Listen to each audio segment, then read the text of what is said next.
not only is this patent done, but we have 3 more patents that we're working on. So it's like to really bring all this stuff to fruition is going to take an enormous amount of capital. So this 83,000 square foot expansion we're working on right now, that's $8 million out of my personal pocket. Wow. And I still need to go spend about 30 to 40 million buying a couple other companies, right? And at that point was when I was just like, uncle. Hello, ladies and gentlemen. Welcome back to the Minnoxide podcast. I'm your host, Harris, a.k.a. Minnoxide, man of many automotive aspirations. It's bright and early. We are here at PRI, kicking it off, Dan. Yep. And today we are here with Brian Tooley and Rick Crawford. I'll let you guys make your own introduction. Obviously, you guys have done some awesome stuff over the years. So I'll just start with you, Brian, and then we'll just kind of throw it your way. How short or long is this introduction? We got time. How do you sum up a career in 30 seconds, right? Yeah. So I've been in the industry full time for 32 years now. Started my first business, Total Engineer Flow, 1993. And by 2001, I had bought a 5-axis CNC. And then by 2004, sold that business to Summit Racing, worked for them till 2010. And then quit, came back to Kentucky where I'm from, had a 2-year non-compete, and then started BTR in my basement in 2012. And then moved out of my basement in 2014. Okay. And today we have 80 people, 45,000 square feet, and we're adding on 83,000 square feet. Yeah, Wow. no, I saw a post the other day about you guys are just rapidly expanding over there as well. So, and we could touch on that at some point as well. But so how do you guys get here today? Obviously, you guys are doing this podcast together. How does this all come to fruition? Well, you know how it is with hot rodding. Eventually, paths cross. You never burn a bridge because you run across so many people in the same industry. And I had wandered into LS world. I was originally a Buick guy, beaten and broke down, and I made it over to the LS world in like 2009. Started messing with LS stuff, and lo and behold, that Brian had already been in it and doing Corvette stuff. I think you started out with the Corvettes-ish, somewhere in there. Yeah. And anyways, we had I knew a guy that messed with Corvettes that knew Brian. You know how it is when you're chasing records. Brian was in the loop with this guy, and we got acquainted, and we were just like acquaintances. And then lo and behold, we kept crossing each other's paths, and then it is. I kept growing my racing program, and it was just me. I was just some guy. I worked at a shop as one of the head techs, doing the hot rod work, whatever, just anything, turbos, nitrous, a Dodge, a Chevy, a G35 or something. And I narrowed it down to doing LS stuff and kept growing and growing. And eventually it's like, yeah, Rick, your name comes up enough. And then I think we ended up getting more serious when we started doing the supercharger testing. One day he started saying, hey, we're redoing our cams. We're going to we want to nail our supercharger cams. And, Brian was always beating me up about I was trying to get your cam business. Yeah, he was trying to get me the cam business. So we spent a few months talking about camshafts. Yeah, we did. And then one day Rick finally said to me, because people doubted that Rick was telling the truth about his combination. Yeah. They're like, he's running nitrous, he's running nitromethane. I told people, I was like, you can spill your guts about the whole truth down to the bare bones of it. And someone's like, nah, he's lying. I was like, I give up. I don't know how to break this down any better than and this. I give everyone the benefit of the doubt because you don't know what somebody else knows. Sure. And so one day he finally said, I modified my rotors, the supercharger rotors. And as soon as he said that, I asked him, I said, do you do this? And he hesitated for a few seconds. He said, that's exactly what I do. Yeah, I sent him a picture. He's like, man, we got to do some testing. And, and like I said, he was doing supercharger work. And you know how it is when you go into something, it's not like Brian's putting superchargers and racing them all the time. And I had already gone over all this, like, oh no, you need this pulley, or you need to do this to the tension. And it's like, nothing you bolt on gets unmolested. Everything gets like, no, you got to take the tensioner and grind this out and modify this. And, you need this pulley and you need this belt, and or you need to get a pulley from this guy, not this guy. So there's so many different avenues you got to go. And when you got a company and you're on a dyno and you're wasting multiple people's time, it's like, he just says, hey, Rick, man, I think you got, you seem to be going fast. You got this figured out. You want to get together on this. And man, I threw everything in my truck, and I made a trip down to BTR, and I think we spent a week on the dyno beating on beating on someone else's motor. No, it was our motor. But it's our cam development engine, and it's just so ironic that supercharger deal came up at the same time that we had our LSA supercharged engine on our dyno doing cam development. Yeah. And I said, man, you got to come out. Yeah. And he was there 3 days later. I didn't skip a beat. I was like, all right, let me get my stuff packed up. And I was there. It was like, well, we're on the dyno like right now. And I was like, well, I'm guessing this window's kind of short because you probably got 20 other motors ready. So I was like, oh, yeah, let me get my stuff. I'll be right there. Yeah. So I threw what I could in the truck, and I threw pulleys, cams, because, we've been talking about cams for a while. I was like, listen, we've been doing a lot of, this is when you're really big on doing all your Spintron work, and you still are, but you know what I mean? It's like, hey, we just curious, because you watch people and you watch racers, and there's people that have problems, there's people that don't. And I had been proud that I hadn't had problems. I wasn't dropping valve seats. I didn't have guys, tearing up lifters and stuff like that. So a lot of times, someone like Brian that does belt work is like, I got a little, I guess, respect because I wasn't out there tearing stuff up. I had a lot of customers. My customers weren't, out there saying, Rick Crawford crashed my motor, I dropped a valve or something. So, and that's kind of partly in part of staying away from LS7 stuff. Yeah. So, but the LS3 stuff had treated me well. So, yeah. What head unit are you working with? A certain brand, or what? You're modifying superchargers. What are you starting with? I was strictly dealing with the GM stuff. I had I got into the 1900 LSA stuff with Cadillacs. I'd been tuning all these G8s and whatnot, and the CTSV came out. And guys, there was an expensive car, so they were slowly getting messed with. While I had Tim King. Started messing with one. He sold his G8, bought a V, and he's like, hey, man, I want to go fast. So sure enough, I did a cam for him. I took a stab at it, and we started modifying his supercharger. And we went, I think we got down to like 960s, and that was before people were hardly even going 9s. And like, oh, again, you're spraying it, you're cheating, you're doing something. I'm like, okay. And I was like, once I did his, and I was like, man, this thing's going to fly. I was like, so I went and bought a V, and I started, and that's when I got into the LSA stuff. So I started modifying just the factory blowers. And I think I got up with Richard at West Coast Cylinder Heads. He was actually CNCing the cases for him. So it was the rabbit hole begun. We started digging away and going faster and faster at it. So when he showed up at our shop, with all these parts, one of them was a Kong CNC ported supercharger, right. LSA. It was his baseline, it was his base, CNC blower, because he wanted something that was like a standard, like, hey, this is something that everybody and anybody gets, So we pulled our stock LSA supercharger off, installed the Kong CNC ported supercharger, and picked up 100 horsepower.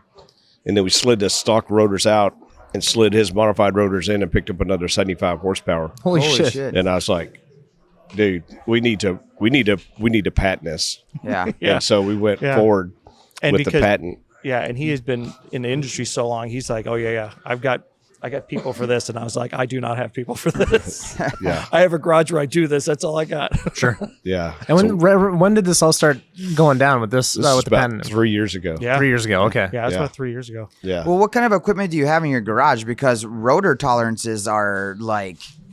And that was the main topic of discussion. I was like, listen, I modify these by hand. I don't have like a turntable or something that, I don't take like an exact cut. This is all like artist work. Yeah. And I was like, and knock on wood, I've done so many of them. I haven't knocked any out. I hadn't had one, because we're not spinning them just a little past where they're rated at. I mean, I think they rate them at maybe 24, 22 or something like that.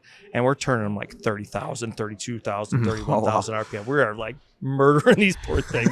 And you pop the lid and you're like, oh, please be okay. We're good. And it was like, woo, the rotors are still in there. Now, they do start getting into harmonics a little bit when you spin them that hard, because it's just way past. Yeah. What'll happen is the rotors will like start chattering, but as long as you clean up the chatter and keep the chatter in check, it'll eventually just stop.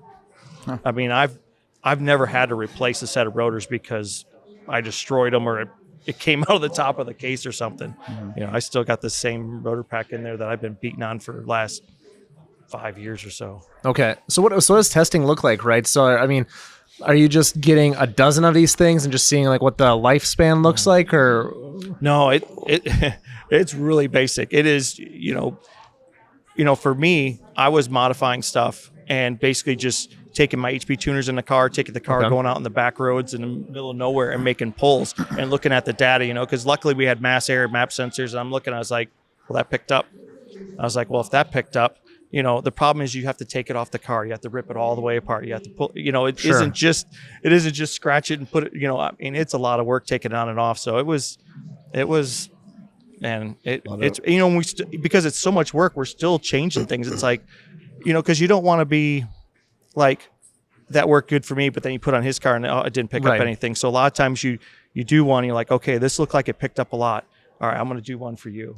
And I'm going to do one for you and make sure that it follows. I was like, hey, we're good. All right. And now I'm going to do something else and see if I can pick up off of that. Cause I already knew it was pretty consistent. So my testing was just customers. Sure. I would develop something and then someone else would be, hey, you ready to do my supercharger yet? I was like, I think so. Yeah, bring it in. And then I do theirs. But the problem is I'm doing motors, I'm doing transmissions, I'm doing, I'm building complete customer combinations. So it's just me. So it takes time to do that kind of stuff. I am always thrashing in the shop, evenings, weekends. Most of the time people will tell you, it's like, I don't know how many times I've gotten texts from Rick at 2 or 3 in the morning saying, with just updates on pictures and knowing I got to wake up at 5:30 to go work on aircraft.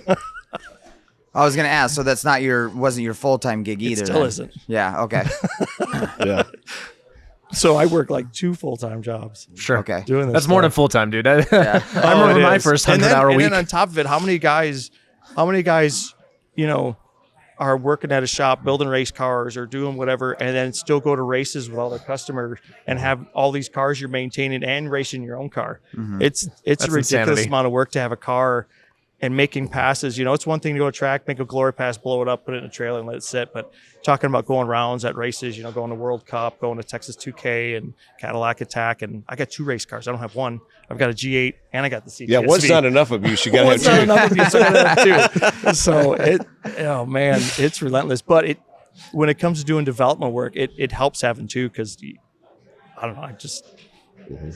So for whatever reason, if you have 2 cars, it just means even though it's the same thing, it's like, oh, you do Cadillacs too? It's like, it's the same thing. It's the same engine. It's the same engine. Yeah. Like, oh, okay. So obviously you kind of come up with this, and then so where do you come into the picture then? Are you trying to bring this towards like a more of a mass market, or how exactly? So what's the goal here? we're bringing it to market. So the patent was finished in June of this year, and we've been working with Eaton and one supercharger manufacturer, and trying to, because you have to do that machine work before it's balanced. Yeah. So the only way you can incorporate this patented feature properly is during the machining process at Eaton, right? Okay. Before because that rotor is machined and then eventually coated, balanced, and then timed together, right? If you want to learn more about fabrication and design but don't know where to start, our partners at the High Performance Academy can get you going. With over 100 videos relating to motorsport fabrication, TIG welding, and 3D design, it's the perfect place to expand your skill sets. Listeners of the show get a huge 55% off discount, so go ahead and use the link in the description to get you started today. Let's get back to the show. Mm-hmm. And that's going back to what you were asking about it, and that was the biggest part where Brian came in, because a guy like me doesn't get into like an industry with Eaton and stuff like that, because Eaton makes, like, whether it's Magnuson, Kong, or Harrop or whoever, they all use the Eaton rotor pack, and that was, that's. And, some guy from his garage, even though he's doing some cool stuff, doesn't, you need a path. And BTR with Brian was the path into that network. Well, really, a couple of things have happened with Eaton, because number one, think about how many Eaton supercharger rotors used to go on Chevrolet cars just 5 years ago, right? C7 Z06, Camaro Z01, right? They've lost a ton of business just through Chevrolet and now other entities. So they're more hungry for work. And then the other thing is, word on the street is somebody else's supercharger that doesn't have Eaton rotors in it makes more power. And so I said, I think that we could make as much power as the other guys with this, given the opportunity. So this year we have spent on our engine dyno about 9 months testing nothing but superchargers and modifications to the case and all this.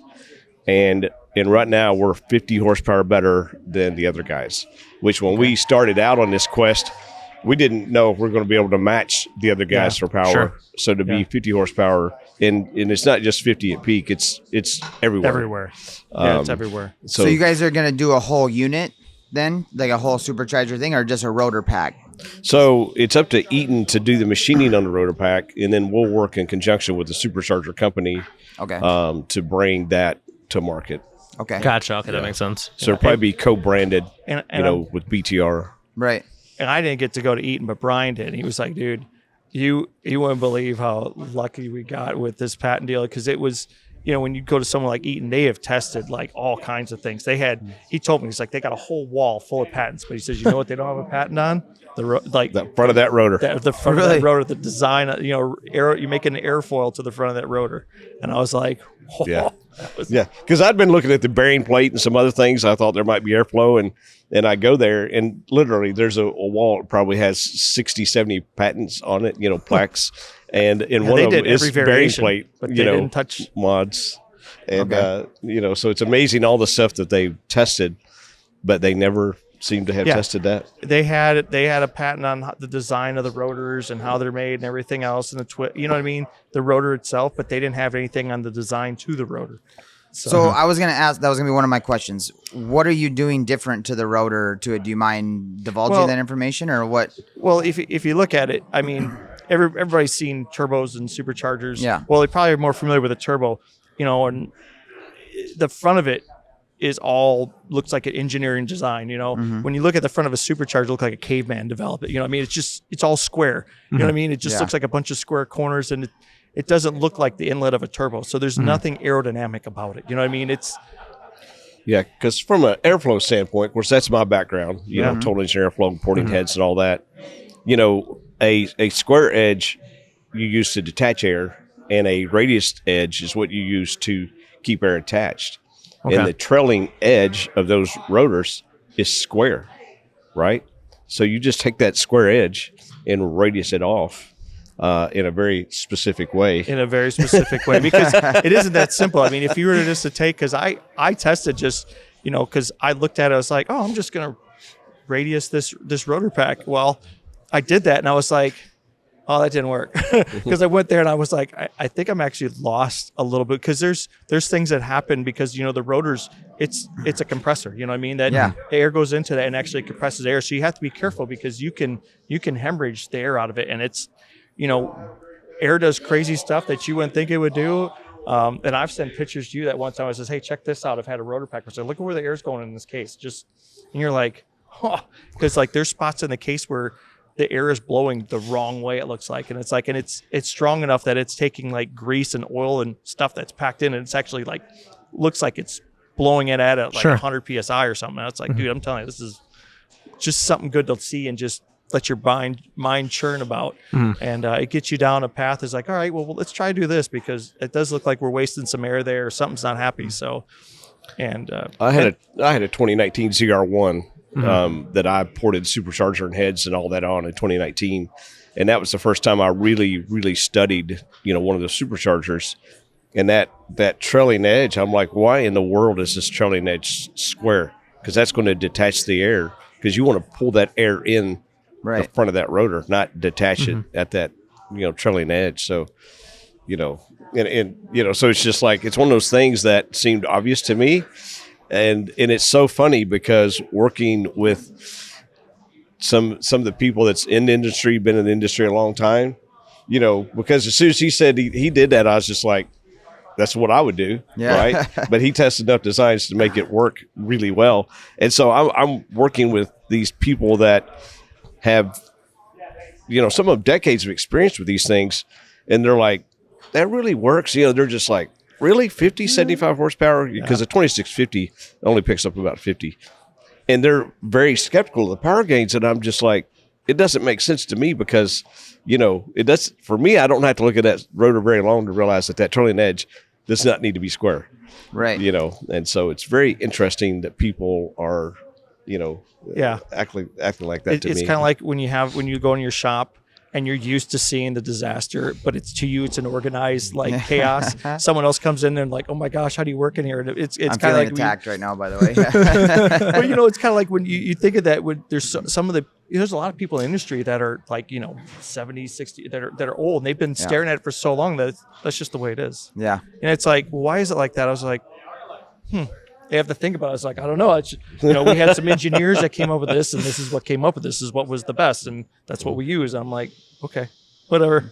And then again with what I was doing, Brian's looking at it, he's like, why do I mess with this rotor? This thing, it'd be like grinding on a crankshaft without rebalancing it. It'd be like, oh yeah. And then he says, oh, you did it, and it's still in the case and stuff. And you having any problems? Like, it has. You need to come on by. We need to do some work. And see, that was my first. That's why I asked you, because like some guy in his garage grinding away at rotors. I'm like, there's no way. I've seen those things. If you saw how I did it, you'd be like, it's not a simple process. Like, it looks simple when you look at it. It's like, oh, it doesn't look that bad. I was like, wait till you see how I do it, because you do. It's almost like a valve job. You do a cut, and you got 8 rotors, so I'll do 4, and I'll do a cut on it, and then I've got like the little Harbor Freight magnifying glass with light at it, and I'm working on a rotor, and then I'm measuring it as best I can. I do the same cut on all 4 rotors, and then I have to go back over it and make sure they're the same like 3 or 4 times, and then I do another cut, and then I do another cut, then I do another cut, and then I check all that, and then I finish it. And it's a lot of work to do it by hand and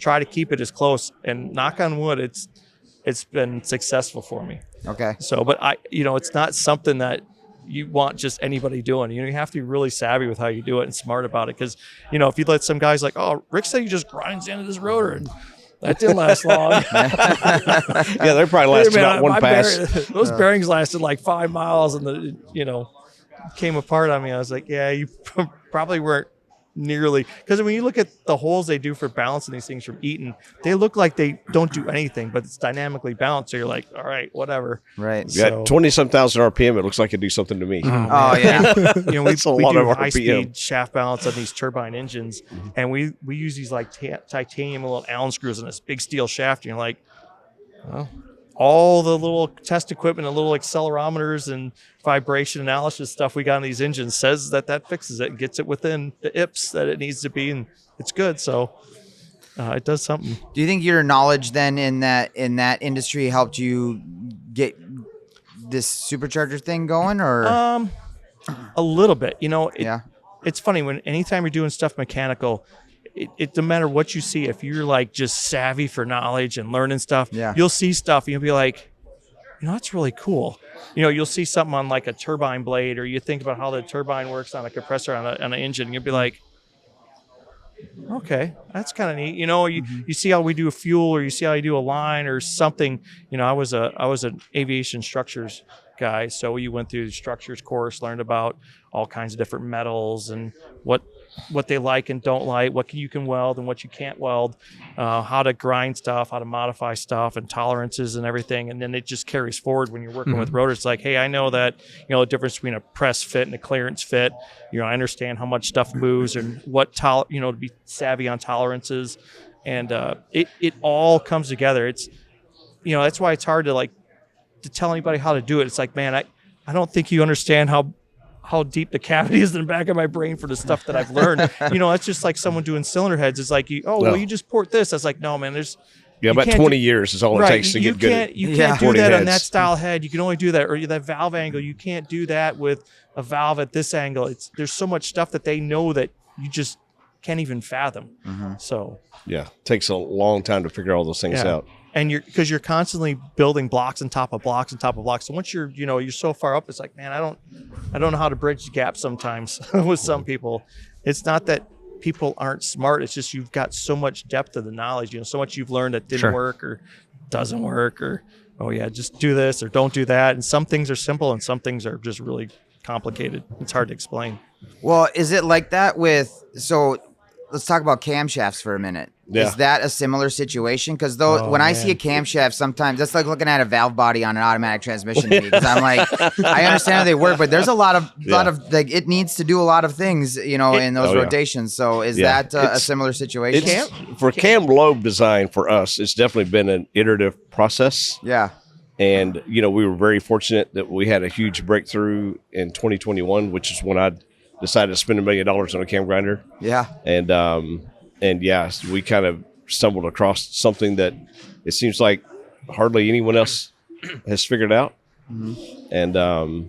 And so that has definitely put us in a position where, because most all of us was kind of in the same realm in terms of when you look at power production and stability. And we had a breakthrough because when you look at that acceleration curve, right, because you're designing that lobe off this acceleration curve. You've got this positive acceleration, goes negative, back positive, mm-hmm. right?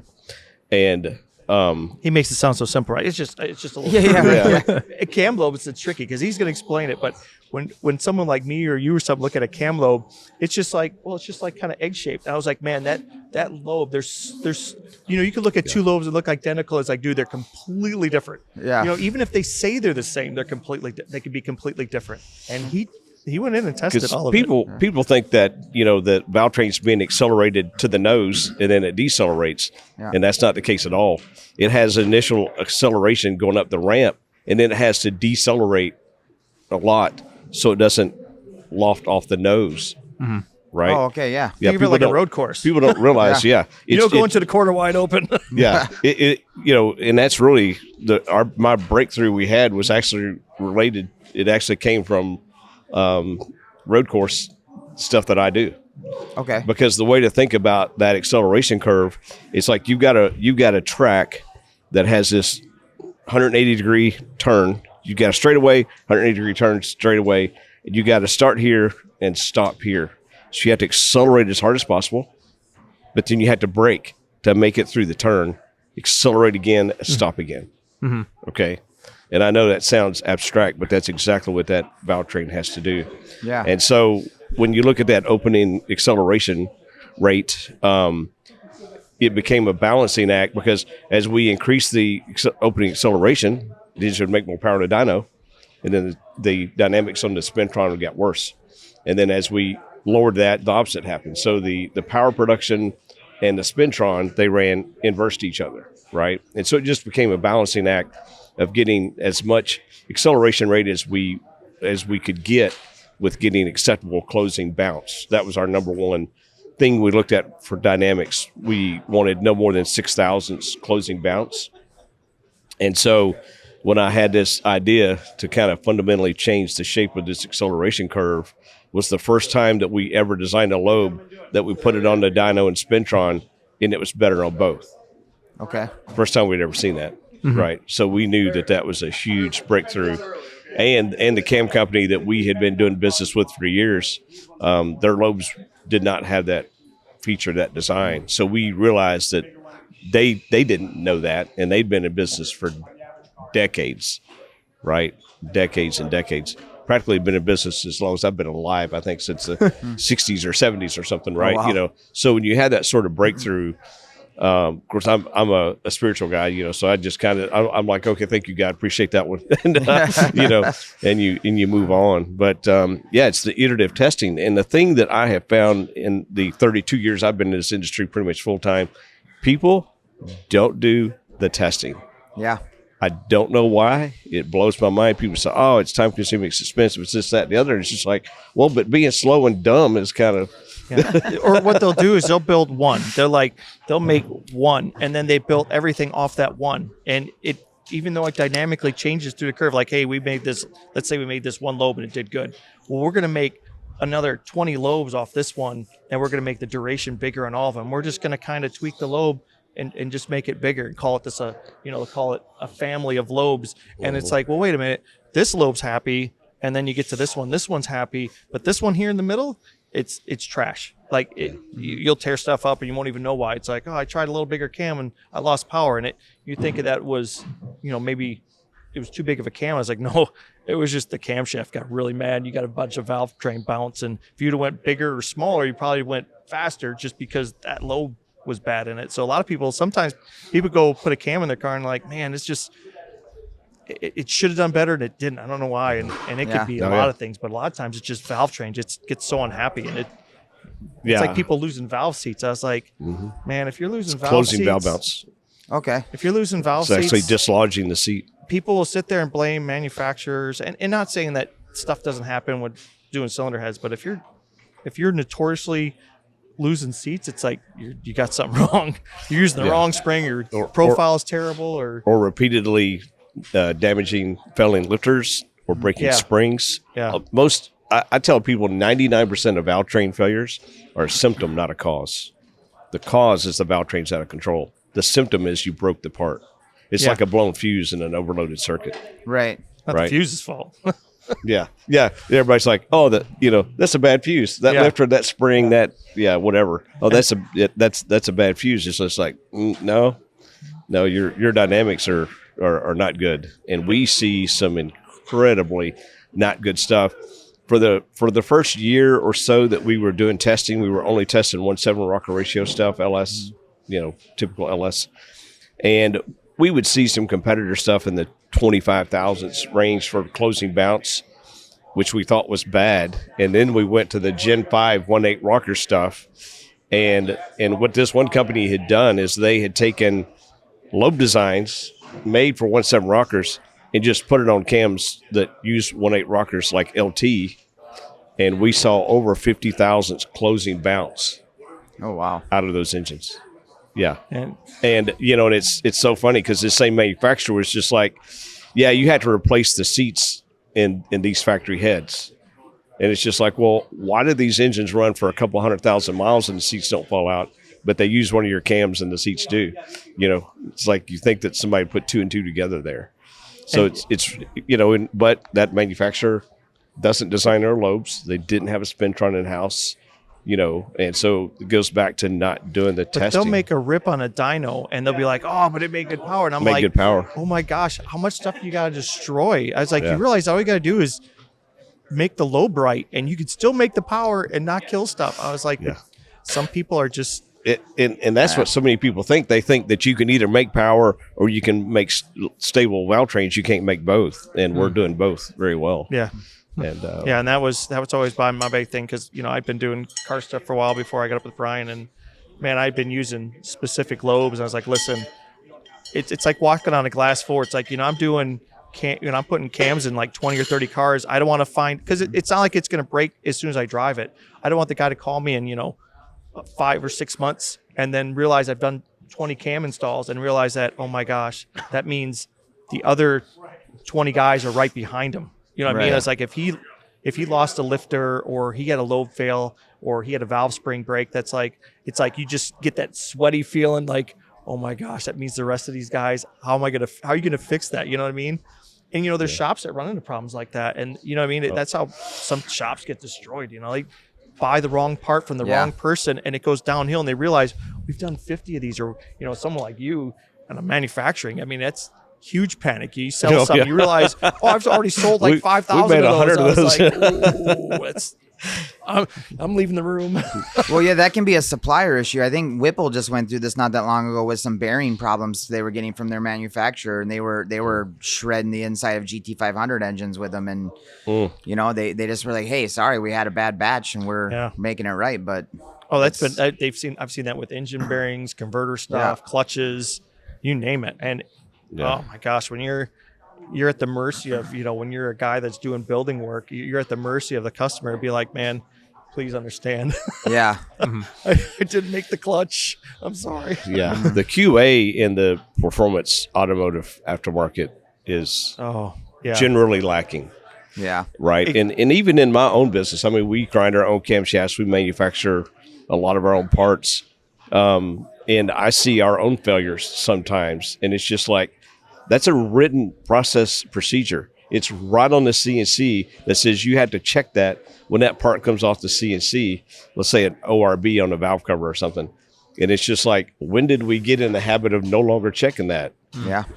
And so QA is super important. And I used to be a part of, Trick Flow. They bought my first business, Total Engineer Flow. And the ways that vendors could mess up the components that they send us was unfathomable, right? I mean, you'd be going along and all of a sudden you get valves with soft tips and stock rockers would eat them up. Or you'd be going along and all of a sudden they change the heat treat process and the outside of the cylinder head is hard, but the inside is like bubble gum. And it would literally break tools off when you try to machine it, and just on and on and on. And it's just like trying to bring parts to the end user is when you don't have OEM money to have like endless amount of testing where you can trash 1,000 of these tests and stuff. The hot rod world, it is, we're all rubbing nickels and pennies together trying to make more, planting them in the ground or something. And it goes across the board, whether it's people manufacturing blocks or cylinder, everybody's trying to make it so you can buy a set of cylinder heads or a block or a piston or a cam, put in your car, because it's a whole bunch of parts to make a hot rod. It's not just one piece. So, yeah. Yeah, and with supply chains, with all the disruptions since COVID, people resourcing products, they could have sourced bearings from a different manufacturer, right? Because this manufacturer didn't have it. Well, hey, this manufacturer's got it, but guess what? It's not the same, right? So the sourcing and resulting quality issues that you can have are pretty. It's quite a challenge. A lot more of a challenge than you would think. Oh yeah, I'm sure. We've talked to some performance shops that make some of their own parts, and again, they're making them 200-300 at a time, and they're like just trying to get that stuff sourced is an absolute nightmare. Because everybody buys a CNC and a little CNC printer or whatever they got, and everybody's making their own parts now with the way it's where the way CNCs come along. Yep, and easier now than ever. Man, it's so hard to find. It's like you're sure this part's right. You made this out of T6, right? And they're like, what? Because anybody can buy this stuff now and do this. Just because someone's savvy enough to make the part doesn't mean, like I said, the testing's maybe not there. It's just it looks right, but doesn't mean it's right. Sure. So, man, I keep looking at plasma tables right now just because sometimes you need a bracket or a little thing made. You can cut whatever you need. I'm like, oh, that'd be nice. They got some little user one-dimensional program. It's like, I just need this plate. Yeah, just draw it and scan it and then hit go and it'll cut it out. Yeah. Yeah. Quality, speaking of which, quality issues is the reason we're in the cam grinding business. Yeah. Because we had a cam manufacturer, very large one, provided all of our camshafts, and we had all kinds of heat treat failures. We had soft lobes, we had lobes, we had two cams that the entire nose of the lobe fell off the camshaft in the engine, running. Really? Right, yeah. And the second one was a really bad deal because there was a family that had an SS, a Chevrolet SS, which is a fairly rare car. The thing had like 8,000 miles on it, and they did a lot of research and settled on BTR for their cam choice, installed the cam, and the lobe fell off, knocked a tooth or two off the reluctor wheel, and so now the engine's got to come out of the car, right? And that was kind of the straw that broke the camel's back because I knew enough about the cam core manufacturing and heat treat process by that point that I was demanding that this company change to a better cam core supplier. And not only did they refuse to do that, they actually cut us off overnight. Really? Yeah. But interestingly, 2 days later, they brought every one of our camshafts, so same exact name, same exact specs, same exact everything to market for $40 a piece less under another sub-brand that they've got, So, very, very dirty move for sure. And the only thing I am, here I am, I'm their number 2 customer. We're literally Summit BTR Jacks. It's not like we're a small customer. Right. We just want a quality part. That's all, And not only did they refuse to go to a better Camcore, then they cut us off and tried to crush us. And so, so that's a good example of lack of quality control, in the aftermarket. I just wanted a better Camcore, and we can talk about Camcore heat treat while we're touching on this, because Sure. I went to their Camcore manufacturer, and that Camcore manufacturer was heat treating one lobe at a time, right? Heat treat this lobe, this lobe, this lobe, this lobe. Of course, on that LS cam, you got the big bearing journal between each set of 4 lobes, right? And so then we go to the Camcore manufacturer that was a little bit better quality, and I noticed that they were heat treating all 4 lobes at the same time. They'd heat treat these 4 and go down and do the next 4 and the next 4. And I said, why do you guys do 4 at a time? And when you look at that LS cam, these 2 lobes and these 2 lobes are actually closer together. And he said, well, when you heat treat this lobe, some heat treat bleeds over to this other lobe. And then conversely, when you then heat treat this lobe, some of that heat treat bleeds over to this other lobe, and it puts stresses in the metal that you don't want. Yeah. And I said, stresses like would cause the nose of the lobe to fall off? And he said, exactly. And I was just like, oh my God, right? That was 2018 when I found that out, right? It was 2020 when they finally cut us off. And I'd spent 2 years trying to get a better Camcore, you know. So they lost millions of dollars a year in business from us just because they refused to go to a better quality Camcore. Yeah, well, some bean counter was like, it's going to cost us 50 cents more. It's $20 a Camcore. Yeah, $20 a Camcore. Well, you know, what's a few $1 million a year in business? You know, when you're talking $20 a Camcore. But yeah, if that conversation would have gone differently, you'd still be in partnership with them, and they'd be selling probably more cams than they were. Yeah. And you know, and the sad thing is, it isn't just like, you know, he has his one. I mean, I had several cams where I was like, you know, I use different manufacturer. I was kind of like an oddball guy, but I had seen the same thing. I'd be pulling out cams. I was like, you know, and then talking to him about it, I was like, oh, so it is kind of a common thing. You get on the, you know, back in the day we had the forums, and it was a big thing on the forums. You'd see guys talking about it, and it sucks because, you know, everybody's trying to do their hobby with their little side money, and it's like, man, I only had this cam in for like, you know, 6 months or 3 months, and it went bad. I mean, I got to replace it, and I got to take the heads off. I got to change the lifters out. I'm like, this sucks. You know what I mean? You're talking some guy that this was his, you know, he was lucky enough to get it in the shop to get a cam put in it. Now he lost it in 6 months. I mean, it sucks. So, you know, it's bad for the industry. Yeah, it's bad for the industry. It's bad for the hobby. For, you know. Yeah. That's how you ruin it for people. You know, and you've got a guy that's got a relatively new car. He's making car payments on. You know, he gets a new credit card and he blows a great big hole in it. He loads it up and goes buys whatever performance parts. When those performance parts fail, and not only are those parts trash, but it trashes the entire engine. Yeah, it takes a lot of stuff out with it. Oh yeah, you think a bunch of steel going through your oil pump is good for it, or the bearings? I mean, the filter might catch it, but the oil pump ain't going to catch it. The oil pump's going to be chewing on metal. Or the head of the valve falling off and taking out the engine. You know, a lot of those guys are done forever. Right. Yeah. They are never, ever. They're going to. They're going to buy a Honda and cry at night. Hold on. What I hear is you're going to start BTR financing. Then is that what you're going to do? Sounds like an easy fix. That's when you sub business that out. You just have a link on your site for that. You let this guy work about financing stuff. Because trust me, you give some hot rod guy financing, they're like, how much are you going to give me again? And then of course you never get a budget right. How many guy builds a car and gets a budget right? Oh, never. Everybody's like, I have like 20,000. I was like, dude, you've got just generically, you got a $35,000 plan. Well, can we make it fit in a 20? I was like, I just laugh. I don't know. I was like, no. It always starts off mild, and then you get plagued by the while I'm in there. While I'm there. Yeah. I was like, So it's easy to do. Yeah, and that's where I thought I've always been good in all the years, because I've worked with a lot of guys. You know, and I try to make sure to steer them right. It's like, no, you don't want to do that. You know, I know it sounds right. I've even got cams. Guys are like, well, guys put these cams and they go do. I was like, yeah, but what do you do with the car? Oh, it's my deal. I go back and forth to work. Are you going to put a converter in it?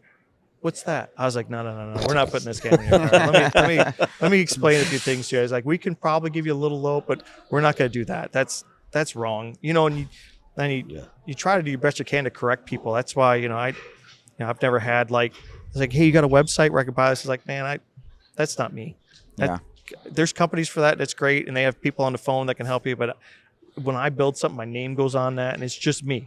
So I've always been trying to be savvy, make sure, hey man, don't do that. Or, no, hey, you got a stock bottom end. We're going to stop you right here. Yeah. And when you want to put rods and pistons in it, then we can go up. Because if you realize that you think you're just going to fix it. Oh, well, if it goes bad, I'll just put rods and pistons. Like, you don't understand. When that rod goes, it's coming out the side of the block. Yeah. You're going to trash a head. Yeah. The piston's going to go through the supercharger, and you're going to trash your supercharger. And you just went from just rods and pistons to you need everything. I was like, you just quadrupled your money. I was like, just pump the brakes. Yeah. Yeah. Or put rods and pistons in it. Pick one.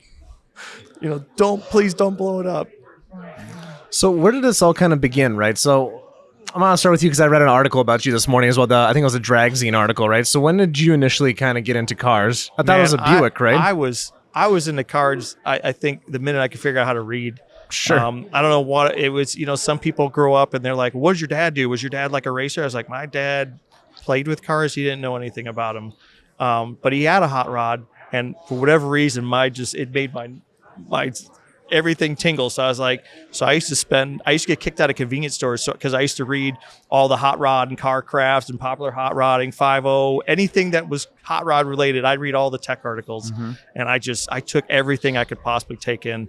And my first car I bought in a box and in a basement. It was all in pieces. It was a 70 Buick Skylark. And I put that together when I was 17 in my dad's garage, with pennies, nickels, and dimes and working at McDonald's. And it's just like a tinkering thing. And I've just, how it is. It's like, I want to go faster. What do I need to do? And, and I was always poor and cheap. So I was like, I was an aircraft sheet metal guy. So I had a lot of air grinders and tooling and stuff. I was like, I'm going to port my own cylinder heads and do a lot of stupid stuff. But eventually, if you're savvy enough, you learn and you talk to the right people and you learn how to do things better. And so I went through being I was in Buick world, there wasn't a very big performance market for Buick stuff. You were always like, well, I need better rods. Well, this rod looks close. Can I make this work? I was like, you can't. That's not a Buick rod. I was like, well, I know, but if we machine this, machine it down a little bit, and we use a different pin. And you're always making some work. We had to put girdles to keep the lifters from breaking out of the blocks. We're putting epoxy and stuff. We're machining, and so there was a lot of like special effort to try to make a Buick go fast down the track and try to keep it together because they were just blow up machines. So there's a lot of, re-engineering stuff. So when you start doing all that re-engineering, trying to keep a Buick together, go faster, you go into LS where there's like, this is so much easier. This is so much easier and less painful. So then that brings you up to speed. So obviously you have a lot of experience in the industry. I think that's a good way of putting it. Yeah. Where does this all kind of begin for you? The whole BTR journey and everything before that? Well, so I started my first business, Tooley and Rick Crawford, in '93, and I guess really my story's similar to Rick's. I didn't actually start working on cars myself.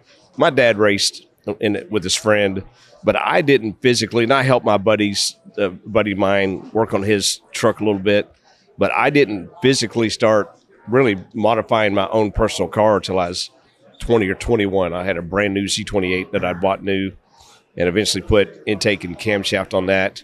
Did you ever have a transmission tore apart your kitchen floor? Never transmission. I had a turbo 400 spread apart all over my kitchen, kitchen table. I had to look at that a few times, but I was like, I'll clean it up, I promise. I think it's a linoleum floor. It'll be fine. I definitely built an engine and ported the heads in my kitchen of my apartment when I was in the Navy. So. I ported a cast iron set of heads in a bedroom in my house because it was too cold in my shop. I got cussed at for years because it was the iron dust from grinding on it was in the edges of everything. Because you're using an air tool, and oh my gosh. I got cussed out forever about that. I still get yelled at for that. Yeah. Yeah. So I started porting heads. So a buddy of mine, I go in his trailer one day and he's got a Trans Am. This thing wasn't a year old, and he's got the cylinder heads on his kitchen table porting them. Of course, we're just a bunch of Navy guys. And I was just like, what are you doing? And so, how it is, it's just like, once you get past the intake and camshaft, it's like you eventually have to go to the heads. And so I eventually built a stroker engine, a 406, I guess, for a small block Chevy, and, ported the heads, and it ran well. Of course, that's back in the 5-liter days, where, it's just like you had your stock 305 Camaro. You were not keeping up with a 5-liter Ford, so I kept doing that, and then I, got out of the Navy in '89, built a new engine about that time, and went back to Bowling Green, Kentucky, my hometown, and it was the fastest street car in town, and definitely got a lot of notoriety. So now I'm porting intakes and heads for all my buddies. And around 1990, it was the Corvette homecoming. They would have this big Corvette homecoming at Beach Bend every year, and they had this King of the Hill, and the ZR1 Corvettes had just come out, the 4-valve C4 Corvette, and we won King of the Hill.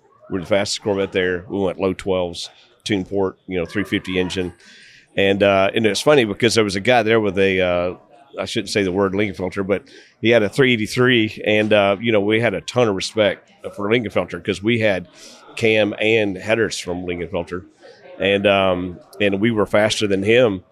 And he's asked us questions, and it was so funny. At the very end of the event, he comes driving by us with his windows down, and he hollers at us. He said, "I know you boys are lying about what's in that car, what's in that, what's in that engine," and kept driving on. And you're offended for about 5 seconds, and you're just like, wait a minute, that's a pretty big compliment. Right.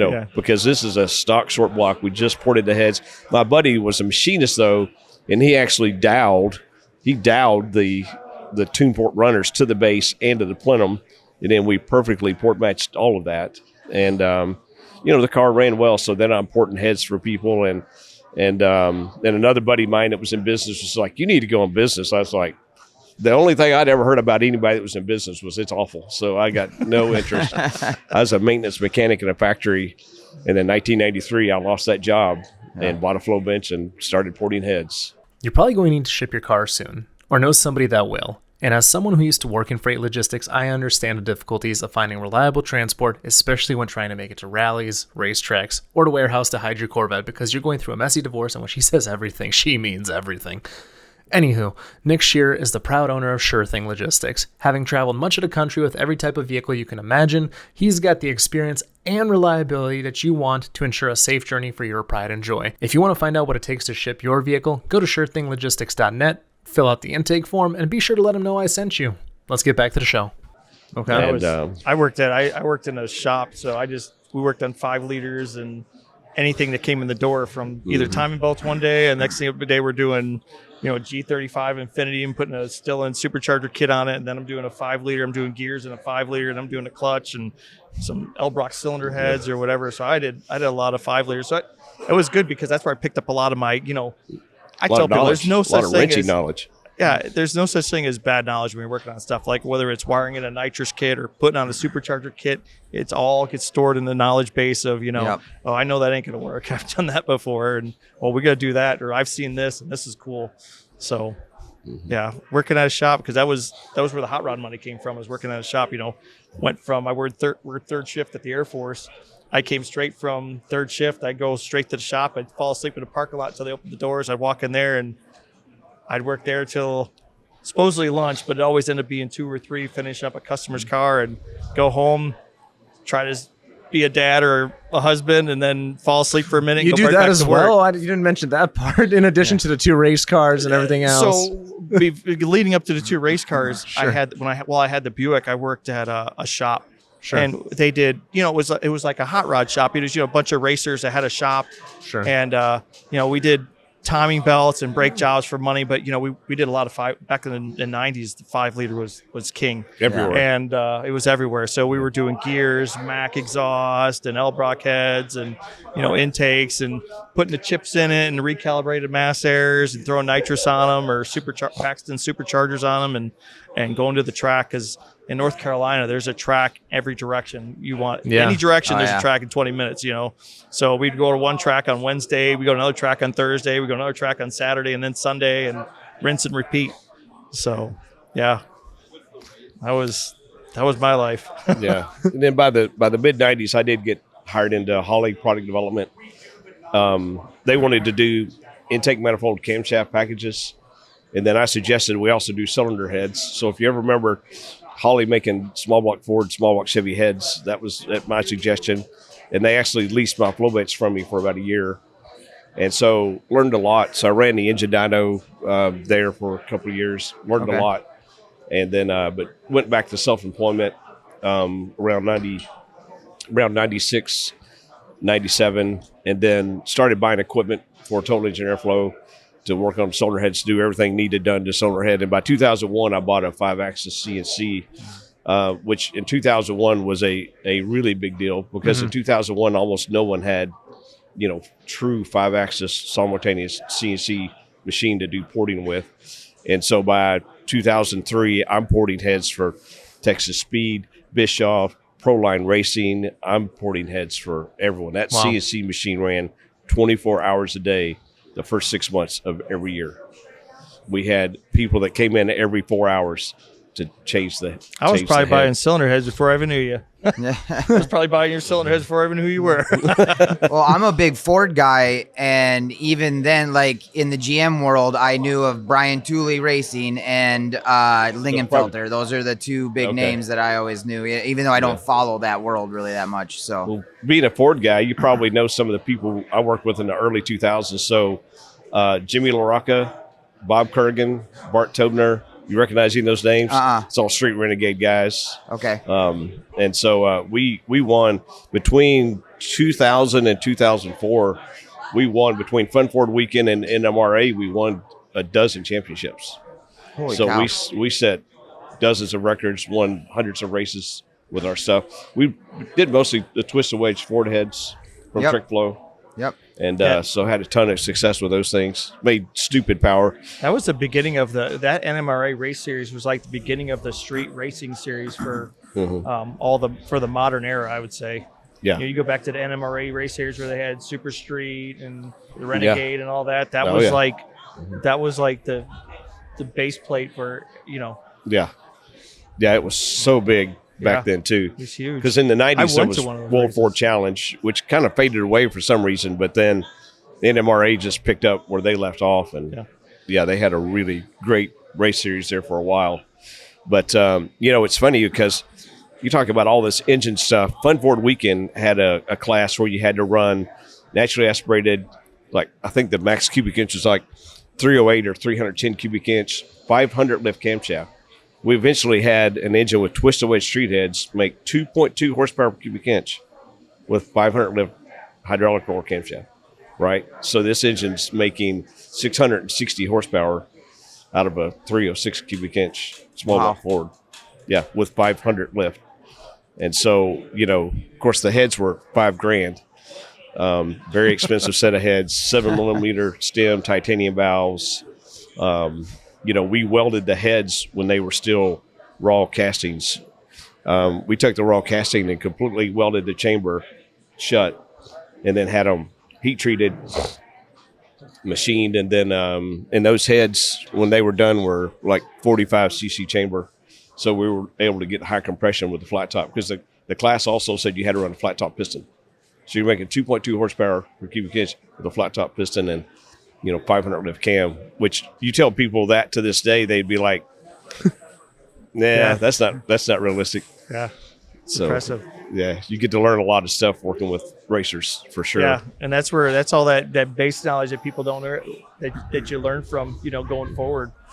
When you do crazy stuff like that, things you learn when you made power, it's like, oh, we did some cool tricks. And it's the same thing when people are like, oh, you're lying. I was like, no, sometimes there's some of the tricks you just can't explain. Sure. Yeah. And well, let's be fair. There's a lot of that lying and gray area rules and things out there that people are. I had a fight with people for a long time, because, doing the supercharger work, they were for a long time they were just seeing like the inlet and like the air going into the supercharger, because they're like, well, after that it doesn't matter. I was like, the blower won't outflow what the heads will flow. And I was like, but if I port the blower to the cylinder heads, like port match it, it'll pick up like almost 40, 50 CFM. Yeah, but that doesn't change. We've tested that. It doesn't work. I was like, that doesn't make any sense to me. I don't believe you. So you're doing something wrong. If you made something flow better and it won't make more power, you were doing something wrong. It was like, yeah, but a blower's different. I was like, okay, whatever. So I was the only one that was like porting the runners. And there's not much of a runner, but it's like a transition into the port, into the head. And it was just terrible. So I was always porting them. And guys, I was fighting people forever about, in a lot of places where you get CNC blowers, they didn't touch the runners. They only did the inlet area going into the supercharger. And there's a lot there, but it's not everything. And I think, and dealing with that, I think is because a lot of people are wrong on camshafts. Like they're over camming the supercharger. And what it was is because they're over camming it so bad that when they were port matching it at probably one time when someone tested it, it didn't make any difference because it was over cammed, and it didn't help it because it was already wrong to begin with. You were so wrong, it didn't help it. But when you had the right cam in it, it made a big difference. And it just, people weren't, you know what I mean? They were close and then they went right past it. And I was like, yeah, you almost had it right.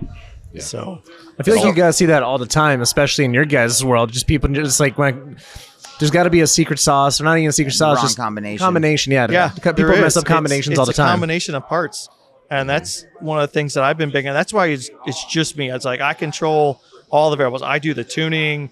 I either ported the heads, or I had someone that I knew that ported the heads to what I wanted to see on a flow bench. Sure. You know, I picked the cam lobes, I picked the valve springs, I picked the push rods, I picked the converter. I work with Circle D doing all these converter testing to get the right converter. And then, you know, I get the gear, and then I do the fuel and the fuel system, from the air filter or non-air filter, the whole intake all the way out the back, the exhaust, everything. And then I'm tuning it, and then I'm driving it at the track. I mean, that's the only way to get it to where you can control like all of it, because it's so easy for someone to screw it up, like, oh, the converter's way too tight or way too loose or wrong gear, or, you know, or you can't do 12-to-1 with boost on 93. I don't care how much methanol you spray in the inlet. Right. You know, there's just all kinds of things with the combination that people get wrong, that if you can control all of it and you're smart enough, you can try to be better than anybody else. Sure. Yeah. And that's so why all of this work into positive displacement blowers? Is there a better option? Is there? It is the easiest. I mean, it's a weird passion thing. It's right. a passion thing, but it goes to people that are more crafty or for basic. Like anybody, I mean, I would say anybody, but it's so easy to just take off the intake, put a supercharger on, connect the belt, go fast. You know, turbos, it's piping, ducting, intercoolers, Right. and whether if you want more or less, you need a bigger intercooler. The pipe isn't big enough. There's no room for the exhaust now. It's centrifugal superchargers, so much harder to install. Yeah. You know, putting an intercooler somewhere, piping, routing. You know, I was talking to a Corvette shop years ago, and they said we just did 2 C6 LS3 Corvettes. This is literally probably 8 or 10 years ago. Said they put somebody's centrifugal supercharger kit on one car. They said the installation was 24 hours. And then they put a positive displacement like Magnuson on the other car. It's a nightmare to work on if there's something wrong. It's like 6 hours, and they both made the same power, and the Magnuson made way more torque everywhere, and you can run a stock converter. Yeah, you stock converter, you know, put something choppy in it if you're frisky enough. But I mean, my ZR1, a lot of people don't know this. My 2019 ZR1, that thing went a 126 60 foot, pulling the front tires, was a stock converter. You know, and with the stock exhaust, you know, you drive around, people think the car is stock. They don't know they don't know it runs 8s, you know. Mm-hmm. And that's a really cool sleeper effect. But you're talking to a guy, I've got a twin turbo car that makes 2,500 horsepower plus. I've got a centrifugal supercharged car, gear drive F3R 121, that is easily make 2,000 horsepower. And I've got that 2019 ZR1 that's just a freaking super cool street car. Mm-hmm. Right, if you want a super cool street car, positive displacement supercharger, I think is kind of the ultimate. Oh yeah, the ultimate thing. Yeah. It's a lot easier for us to say because we do all these cars all the time. Like he's done all the cars, and I've worked in it. I'm telling you, I was like, man. I mean, if you're like ultra go fast racer, it's hard to beat turbo stuff, you know. But there's so much into it, and it's such a dedicated setup. Whereas the supercharger stuff. Man, and you can grow with it. Like you're talking a car that came with a 1900 off the showroom floor, and I've got that thing. I've gotten that thing almost into the 7s, you know, just by keep tweaking and modifying it. I had with Cal Hartline, we did working with him and with his V, and I helped him on his supercharger stuff. He had a stock converter, stock gear with a 30-inch tall tire, cutting like 120 60 foots going 8s. Stock gears, factory converter, gear in it. Same, my ZR1. All you know what I mean? And he's running 8s with it. Ask somebody else who will. I mean, the only other guy that could maybe get away with that is maybe a nitrous guy if he doesn't blow it up. But you're filling bottles, and filling bottles gets old really fast. especially there was a time when you couldn't even fill a bottle because the nitrous plant went under, blew up or something like that. And it just, you're going to get 2 good passes and then the bottle's going to get too low. And, man, the nitrous solenoid opened and the fuel one didn't. The intake came off the car with the hood and everything else. Car started on fire. Yeah, I'm telling you, Superchargers is just, the blower whine is, it's just so many cool hot rod things about a Supercharger. Mm-hmm. My wife's car has a Pro Charger on it, and I have one. I have a newer GT500 with the I think that's a 2650 on it as well. And they are 2 totally different driving experiences. So, yeah, I tell people, it's like someone's got to stick around to make this stuff fast before it just, it just falls off the map, because a lot of times it's just hobbyists. So you don't see a lot of us factory blower cars at the track killing it. Yeah. I mean, we do it at the Cadillac race, and then when I go to World Cup, there's it's a pretty strict set of rules for like World Cup for some. And when I raced in like the mean street class, I was like, me and AMP were probably the only 2 people in the country that could build a car fast enough with a factory blower to even qualify to be at the race. And I want to say 2 years ago, I went number 1 in Mean Street when they had it. Number 1 qualifier with a 1900 Supercharger, went 8 O's. So, I mean, that was really cool to do. So it's crazy how far you can push it, man. Yeah. I was like, it came for, it's a factory thing, So, I mean, there's a lot more into like going fast with it, the rest of the combination. But the fact that it's like, if you have a guy that has that Supercharger to look at and be like, you can keep evolving this setup and just keep going further on it and keep going faster. It's not like you have to like completely sell out and be like, I got to start over. Right.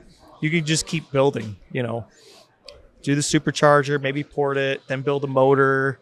And then when you blow up that motor or you hurt it or something like that, build a better motor and then start upgrading your drive line. And you can just keep growing with it. And it's kind of cool because that's what hot rodders do, right? Yeah. I mean, they just keep going further and further. And a lot of times when people sell out their cars, it's because the car burned them out, or they hit a wall and no one could get them past it. They wanted to go faster and couldn't get there, and their buddy was beating them, so they bought a Corvette or something. And being able to be that person that gets someone to keep faster and faster and faster. And it's kind of like being a mentor to all these racers. I have a pretty good following with the guys that I work with and customers, and it's been really cool. Yeah. Because they look at me and they model what they want. It's like, I want a car like that. It's like, I could build you one. So then obviously you do a lot of drag racing. What about you personally? I mean, it sounds like you have a wide range of interests. Where do you typically fall? Well, I have 7 Corvettes, 4 for road course, 3 for drag race. And I really love the road course stuff. I'm in the driving club at NCM Motorsports Park. I've got 3 C5Zs. One of them belongs to my wife, one belongs to my son. And then I've got a C5Z and I've got a C8 Z06. And just going down there and making laps, I wish everyone does that at least one time in their lifetime. Yeah. Actually, I have a toter stacker, so I'll take and put a couple of cars in that and then have somebody drive a car. And so we'll take 3 cars down there at a time and we'll just make laps. And, and I'm putting, guys that work for me in these cars making laps. Otherwise, they would never in their life have an opportunity to get on track with a decent car. Mm-hmm. And for me, I love learning. I love learning, constantly learning. And, when you've been a drag racer your whole life, the road course is a completely different thing. So it's just like, for me, I wanted to even know, well, what is it? What do you want for a camshaft, for example? Right. And so, my wife's car would put a stage 1 cam, my car would put a stage 2 cam. And it's really interesting because obviously my car makes a lot more power because I also ported the heads and put a fast intake on it. And because it's just still a LS657, engine. And on a drag race, it would cream my wife's car. But coming out of a corner, her car is better coming out of a corner, and you can't discount that when you're coming out of 23 turns in one lap at that track, and so, and even, and the other cool thing we did was we never bought the same set of tires. We bought nothing but 200 cradle wear tires. We never bought the same set of tires twice, right? We always bought different types, and just what you learn from tires and just driving the different tires. I mean, what a unbelievable amount of difference tires can make. Well, my C8Z, it came with the 4S tires, which are absolutely the worst tires in the world. We call them the Swiss Army knife because they're all right at everything, but they're like, I've tracked with it 4S's and it's not great. Yeah, you were sliding on those. Yeah, they get greasy after a while. I can't. And then if I had another set of stock wheels, I put the Pilot Sport Cup 2 R's on. Yeah. And those things are kind of trash. Let's be honest, right? I mean, they've managed to make this weird combination of a tire that doesn't grip that well after one session, right? They're good for one session. Yep. By the second session, for some reason, they're kind of done, and then they wear quickly. So it's just like not only do they not have good grip long term, they also wear quickly. So that's a really weird combination that they put in those tires. And then I bought a set of Forge lines and put a set of Hoosier R7 slicks on it, and holy moly, right? And of course, I'm out there in a driving club. You got a bunch of rich dudes, and they got their McLaren 720Ss and their Porsche, GT2 RS, and you go out there and just run past them so fast they don't even know what happened. They don't understand you got a set of slicks on that car. So it's a lot of fun. Do you have a favorite tire that's in like that 200 tread width sort of class? The Proxys RR, and I don't know the total. So is that a Toyo? Yes, Proxys Toyo. RR? Yep. In my opinion, I've got on my personal C506 3 seasons of those tires on that car. Sure. Still haven't corded, and still have decent grip. I mean, they're like from first year to last year, maybe 2-second fall off. And the fact that you've run 3 seasons on it, it's just.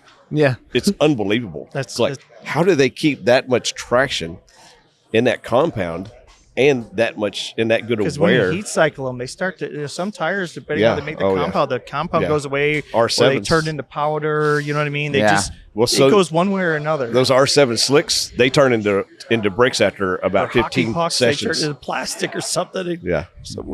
So it's really for me. It's just having the education of being out there making laps, testing some different stuff.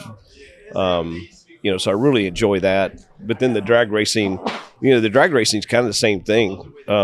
Because the cars I have are so different. I bought Dave Atkins has a C7 Corvette. He went 380s in the 8th. He holds the LS 8th mile record with that car. Went 199 in the 8th, and so bought that car. We're eventually going to convert that to hydraulic roller and try to go 380s with that hydraulic roller. And then the big centrifugal supercharged car, we detune that to run the little gangsters class, which is just 530 index. So we put the slowest gears we had in the gear drive, and first day out with a really soft tune-up, a 130 60-foot tune-up, it went 523. So we're right there. We're just going to command the shifts a little earlier to slow it down for that class. So I think that's a really cool class. And it's funny because I can't believe I'm saying that, because I'm a guy that hates bracket racing, hates index racing. Yeah. But the things that they did right with that class, the fact that they hid the clocks, right? They hid the clocks. So people that are watching, they just see 2 cars go down the track relatively fast. One of them wins, one of them loses, right? And so, because when that class first got really popular, I mean, we sponsor it, and I was just like, it's an index class. And then once you really, understand what it is and watch it, you have a much better appreciation for it. So one of the cars to set up for that. And then the other car is a 2019 ZR1 that's just, I don't know. It just sits there and looks pretty. That's probably about all it's going to do for a while. I may eventually take it to the track. It's one of those cars that's so hard to work on, you don't ever want to break it. Sure. Well, they only did it for one year, right? It was 1 year? That's 1 year car. Okay. Yeah, that's a shame as well, because that is what a way to end before they went on a mid-engine. It's just I wish they made it just a little bit more. Yeah. What'd you say your home track was, by the way? Well, really, Beach Bend. I'm an hour and a half from Beach Bend. Of course, Bowling Green is my hometown. Okay. But I currently live in Bardstown. Yep. So about an hour and a half from Beach Bend. We're maybe an hour or so from Ohio Valley up toward Louisville. Okay. And then about an hour and a half from Kentucky Dragway. Sure. Toward eastern Kentucky, other side of Lexington. Gotcha. So, okay. Yeah, nothing as close as I would like. Sure. Yep. When I lived in Bowling Green, because when I had Total Engineer Flow, I lived in Bowling Green, and to be at the track in 5 minutes was right. Awesome. Oh man, having that was my biggest thing because I didn't have a dyno. You know, I was one of the few people that I when I started doing the LS stuff, the dyno era was what was king. Everybody in their dyno sheets and what they dynoed, and I was like, cool.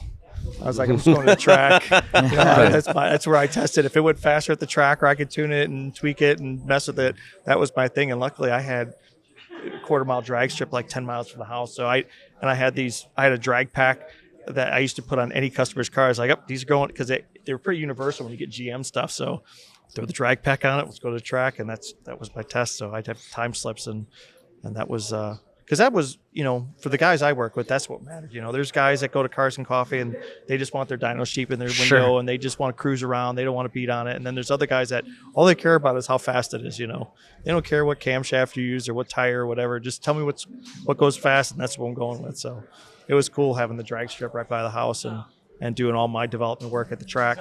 Because are you doing all of your own tuning? Or are you tuning customer cars then too? Yeah, I do all the tuning. Okay. Yeah, I use HP tuners and mostly all factory computers. I did a couple little Holley stuff here and there, but really the OEM stuff is where my base is at. You know, so I try to stick with what all my customers have. There's no point in me going to a Holley or doing something or Pro EFI or something. Right. If 100% of or 99.9% of my guys are factory OEM, it's like because there's little tricks you learn or little loopholes or something cool you learn to do, because it's. If you've ever been through, you guys familiar with HP tuners or looked at it much? A little bit here and there. You start opening and going through all the tabs and screens. It's like there's millions of tables of everything. Yep. You're like, okay, what do I need to worry about? What do you mess with and what do you don't? And every car is a little different. You know, you think that you work on a Corvette and you go work on a G8 and it's the same, and there's not. There's tables you can touch and there's tables you can't touch between them both. You know, the transmission, they act different, and learning all that stuff doing the tuning it's important, because that's the end game. You know, when you're the tuner, you're the end game of what everything else matters, how to make it all work. If you can't get the tune right, that you wasted everything.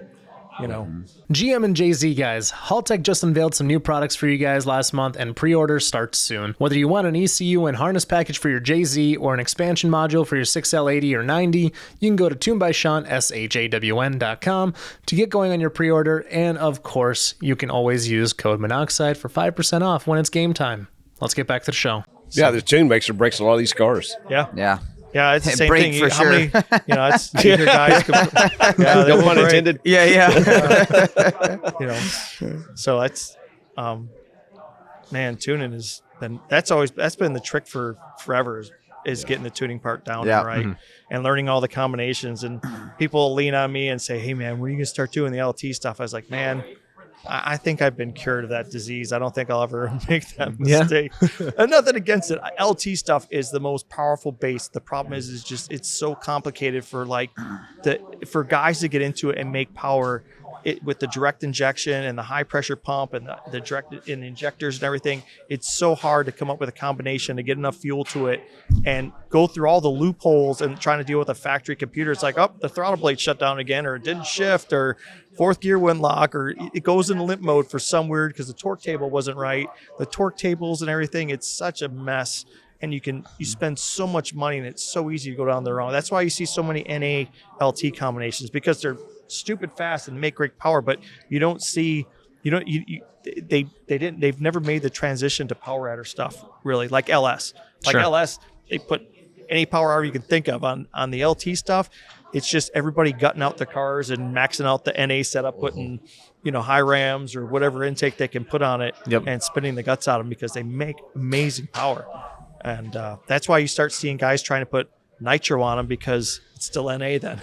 Yeah, right. They just sprayed in like nitrous, or whatever, or mixed it in with I will their give that 85. to GM. They've got the NA game down. It's we were at a streetcar bragging rights, and an NA class was coming up, and I told Harris, I was like, watch, there won't be one Ford in this one. It's going to be all GM stuff. And I think there might have been one or two Ford cars, but it pretty much was all GM. Yeah. That's turning into a pretty big race. Like the last, they came around for a while, but like Rockingham for 26, that bragging rights race, I'll be there. But there's a lot of guys I know that I work with, customers. They're all going.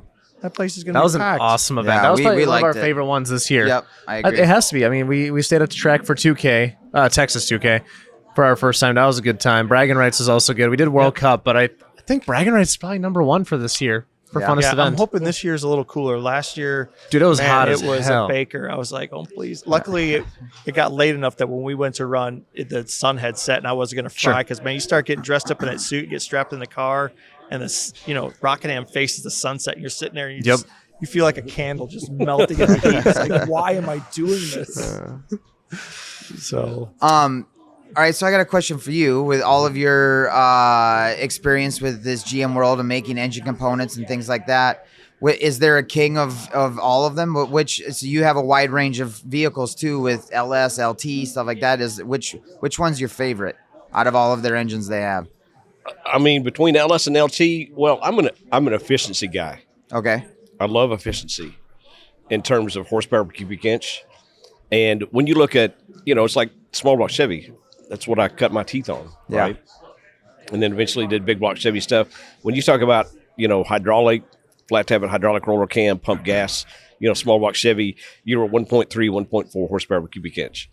And then sadly, like a big block Chevy, you could have a freaking solid roller 13-to-1 compression, and the thing is like 1.6 horsepower per cubic inch. Very inefficient engine. Yeah. And then when the LS came out at 1.6 horsepower per cubic inch, hydraulic roller pump gas, I was like, oh, this is fantastic, right? And then, if you got a really, really, really good set of heads in the higher RPM intake, you can get that LS up in that 1.8 horsepower per cubic inch range. Which I felt like was probably going to be the pinnacle. And then the LT with direct injection came out. yeah. And I had heard some numbers through my friends down there at GPI. They were making well over 700 horsepower with their stock LT1 short block. And I was just like, man, that doesn't make sense to me. And so we did all basically the same stuff with one of our cams and on pump gas E85. We made 740 horsepower. Right at 2 horsepower per cubic inch. Yeah, Stock, NA guys. short block.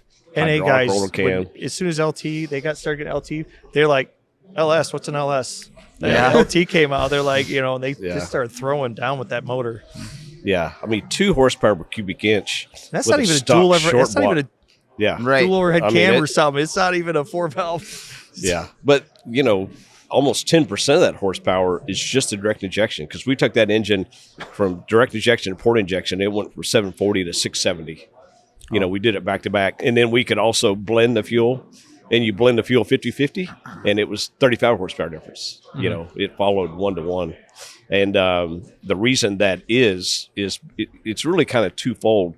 Number one, when you look at the airflow through the engine with port injection, the more port injection you put in the engine, the lower the airflow, right? Because you're clogging up the port with that fuel. Oh yeah. And the other way, I'm a theoretical guy, looking at BMEP, brake mean effective pressure calculations. And when you start running BMEP numbers on pro stock engines or NASCAR engines or whatever engine you're working on, and then you run it on this LT engine, and you're like, wait a minute, this thing is showing higher BMEP than a pro stock engine. This doesn't make sense. What you realize is that once you fully optimize the intake, cam, cylinder heads, all of that, you're putting all the air in the cylinder, closing the valve, and then ejecting the fuel, right? And so the fuel, the direct injection, is almost like an artificial supercharger because you're putting more stuff in that cylinder than you're typically going to put in with any port injected engine, right? Right. So that direct injection is absolutely a cheat code, and it kind of hurts my head that we're this many years down the road with this thing, and guys are like, oh, I'm going to take that crap off and put port injectors on it. And it's just like, yeah, but you're giving up 70 horsepower on E85. Now, on gasoline, it's less gain.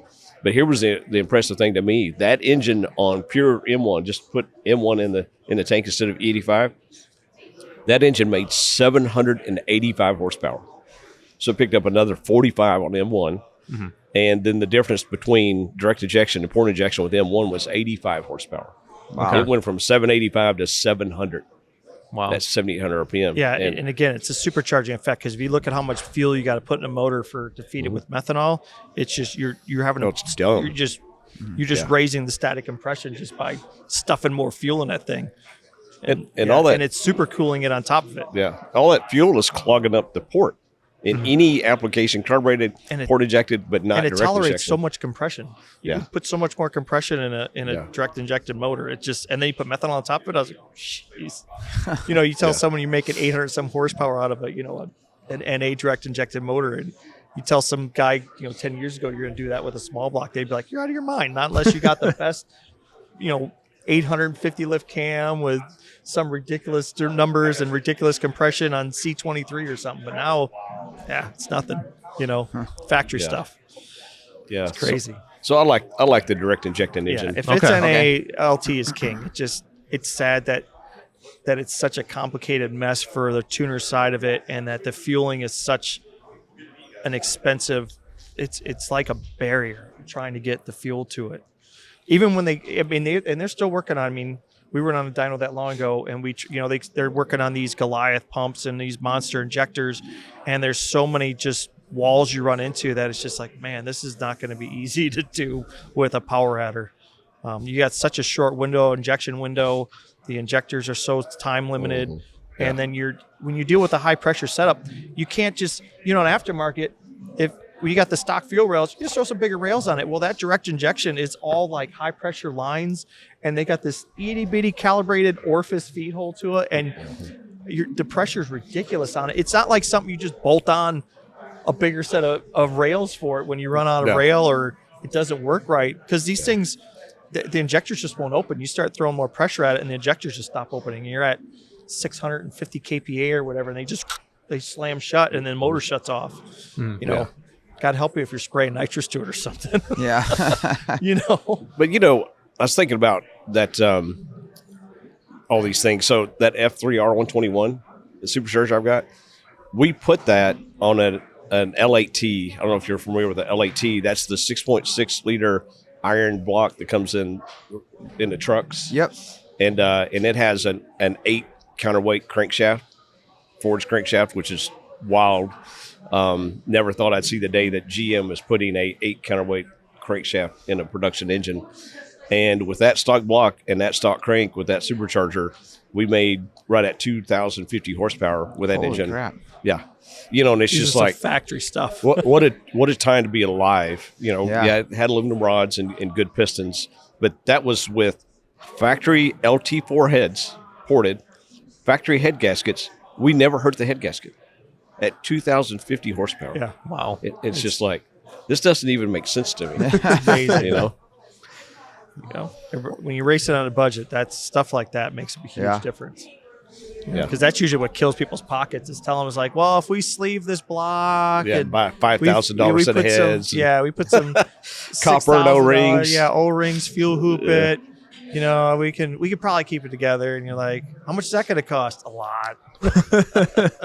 Yeah. No, it's amazing what these OEMs are doing as the government's been constricting them more, and it seems like we're still moving forward is kind of a crazy deal. That should bring us to the next topic, which is software. Yeah. Engine development, because all those new engines, the LT and the 4-valve engine that Chevy has, all of that has been developed inside a piece of software called GT Power. And so where all of our testing in the past was iterative, much like Rick's in his garage, you're running a new cam and you're testing on a dyno and a Spintron. With that software, you can put all the parameters in the software and test dozens of camshafts a day on the Spintron and the dyno. Sure. Right. And then, so having that technology, to kind of take your stuff to the next level. It's cool how that software cross-references over to the dyno, because even though it's an animated software, you still got the dynamic part on the dyno where you're taking, there's pressure sensors like everywhere, and you're checking like exhaust pressure, intake pressure, chamber pressure, and you can see how everything's happening and how it all, and then you can plug all the dynamic data back in, and then you can fine tune it, and you're like, oh, this is easy. Sure. And how does that translate into real life usable? Is it like 80-90% of the way, or how exactly does it translate? Well, like in that engine we made 2,050 horsepower with. Sure. We had put our biggest supercharged shelf cam in that engine, and at the exhaust valve at the intake valve open point. So now you're exhausting, the piston's coming up. Yep. Exhaust valve's closing. At the point that the intake valve cracked, there was still 50 psi of residual pressure in that cylinder, right? So we knew that we needed, a cam with more exhaust duration, and the guys went ahead and put a little bit more intake duration in that camshaft as well. So they did a cam change and picked up 100 horsepower. Holy shit. Right? And if it wasn't for that, if it wasn't for the pressure data, you would know where to go with the cam. You'd be guessing. You just grinding stuff and stuffing it in there and making tests and being like, well, we picked up 20. I picked up 35. You don't know if that's good enough. I mean, once you see the data, you're like, sure. And then you could throw what the data says, and then you could do one test and be like, yep, that fixed it. Yep. You know what I mean? Or you could be like, you know what?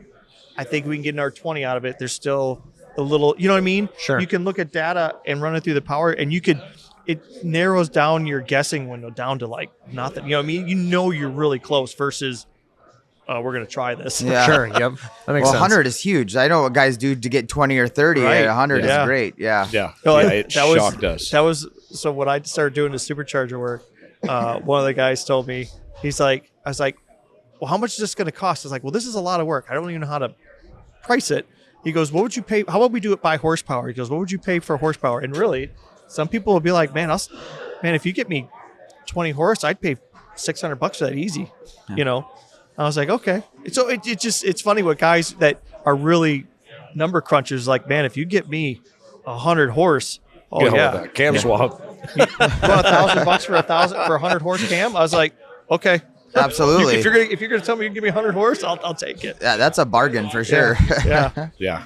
And we've seen that. I mean, not granted some of the testing I've done, but we've been on the chassis dyno with cars, and we've seen a combination, and you just know it's down power. It's like, man, we made 1,100, we're down at 980 or something, or 990. It's like, man, we're down. And you thought when someone built their combination, it's like, oh, we made this so you could put more pulley and more boost to it. And the more pulley and boost to it, the worse it got. And I was like, wow, what is wrong?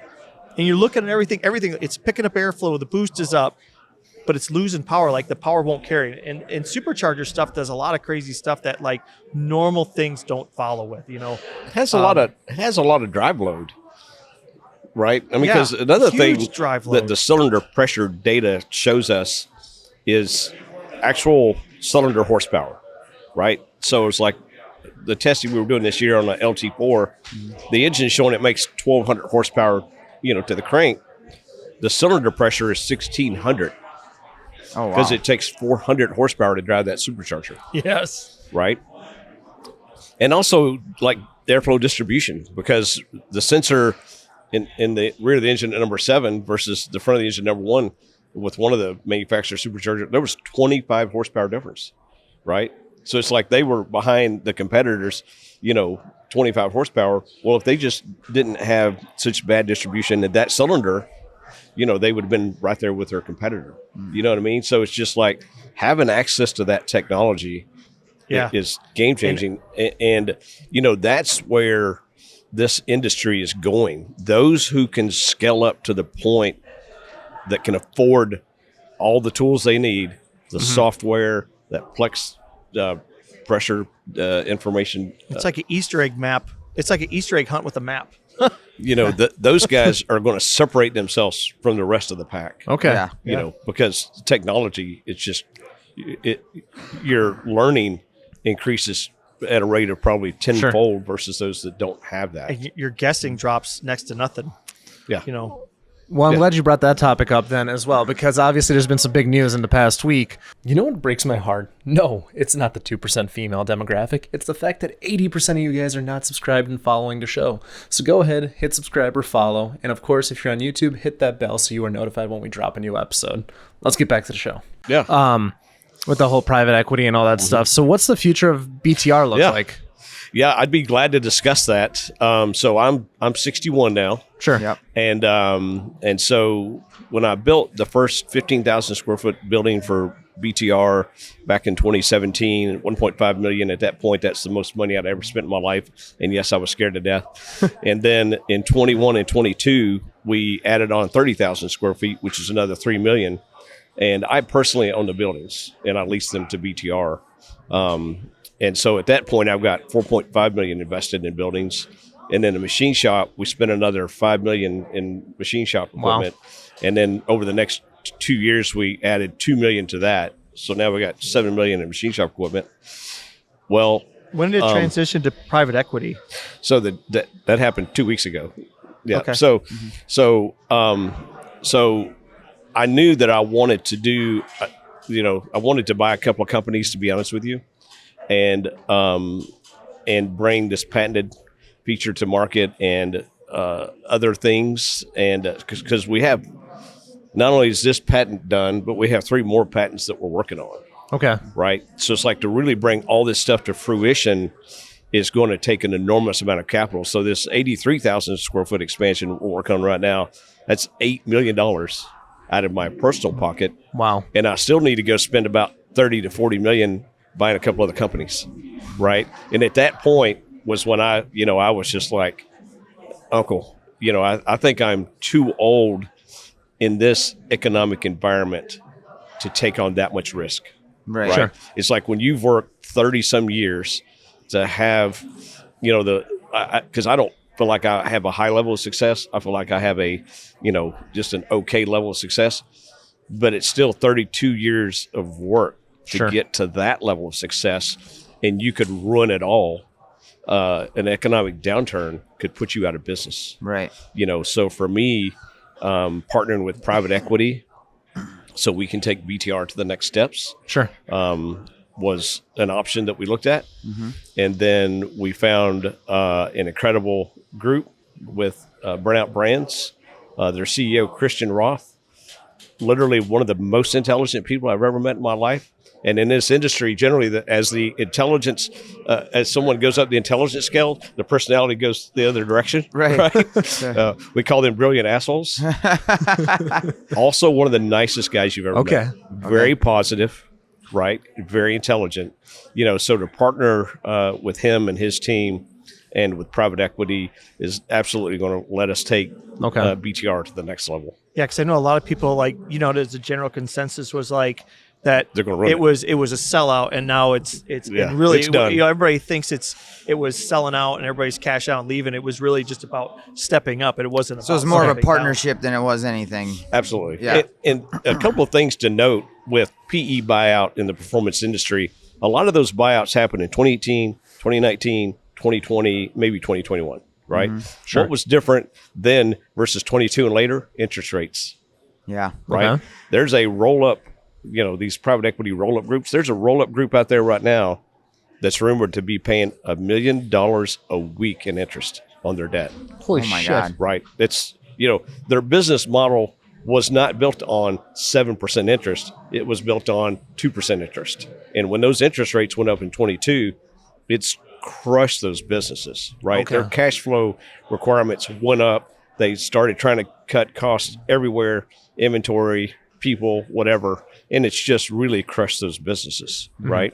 The other thing that happens, in my opinion, is a culture problem, because you've got this founder that walks away with tens of millions of dollars, and everyone else is left holding the bag, right? With BTR being an employee-owned company, we just put almost $40 million in the pockets of 70-some people, which is dramatically different from how sales normally go. Right. So now those people, I'm hoping, are more bought in than ever, right? Sure. Because all of them just had the largest windfall of their lives. About a dozen. It wasn't like Brian just walked away with all, said, bye, I'm retiring. Right, exactly. He bought a yacht and moved on. Yeah. Brian's moving on. And that's what all happens. the guys are left to dry. They're all getting fired. That's a culture killer, Yeah. right?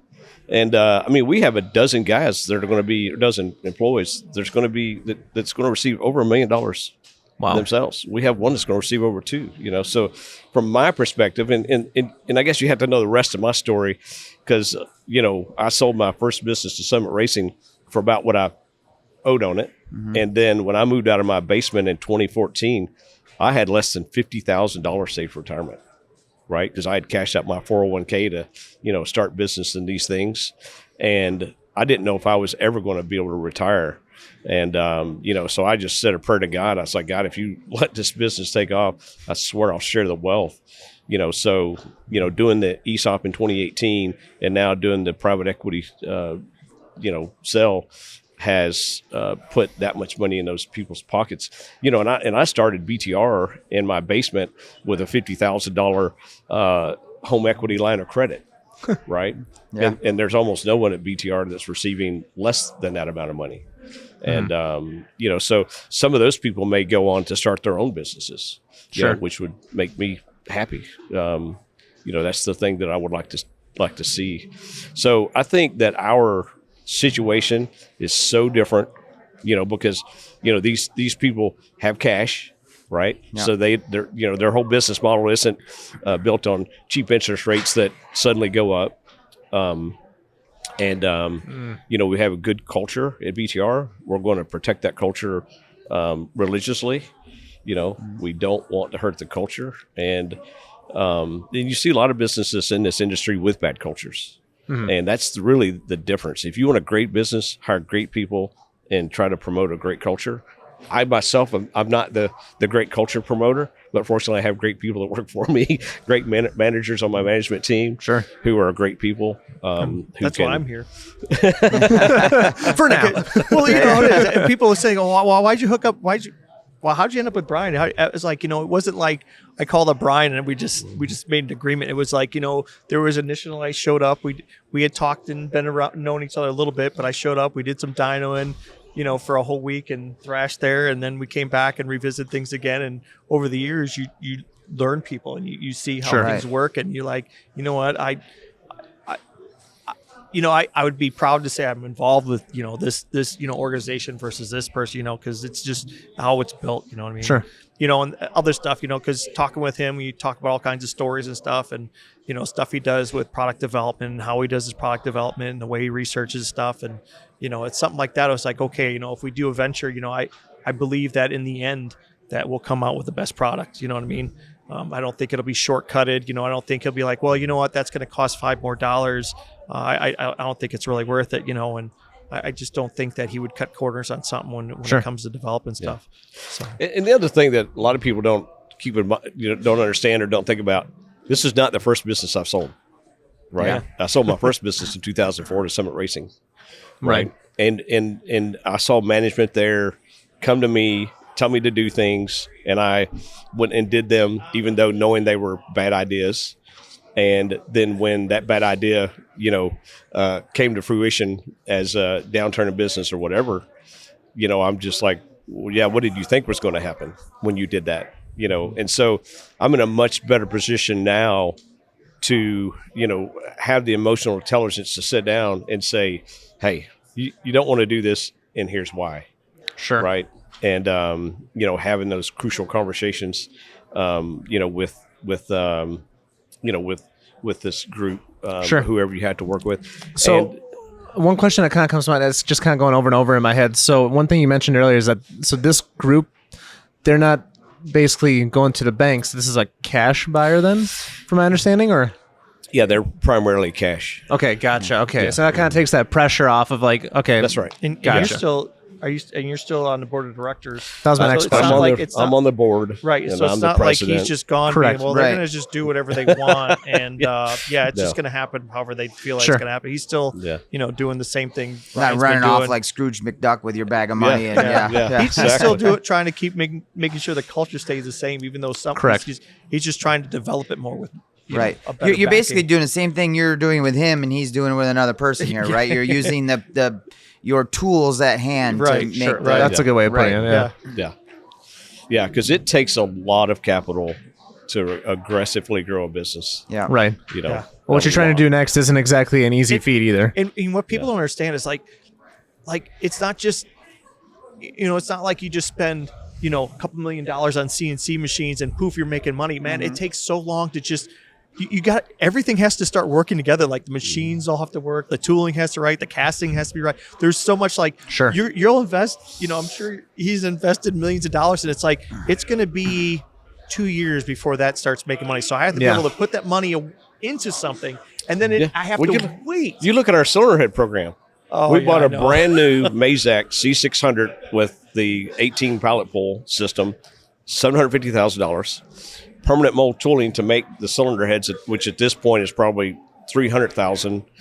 all the pallets that you bolt the heads to machine them, all the tooling. We have over $100,000 in tooling. We probably have if you count employee time spent programming and CNCing the fixtures, way over 100,000 that. So that total project at this point, a design guy that's worked on this thing for the better part of 3 years, a porting guy that's spent the better part of 3 years just doing port development and CNC programming. There was a casting on the table, 3 years ago? 3 years ago. We had a casting in hand 3 years ago. And so we have $1.5 to $2 million in that project.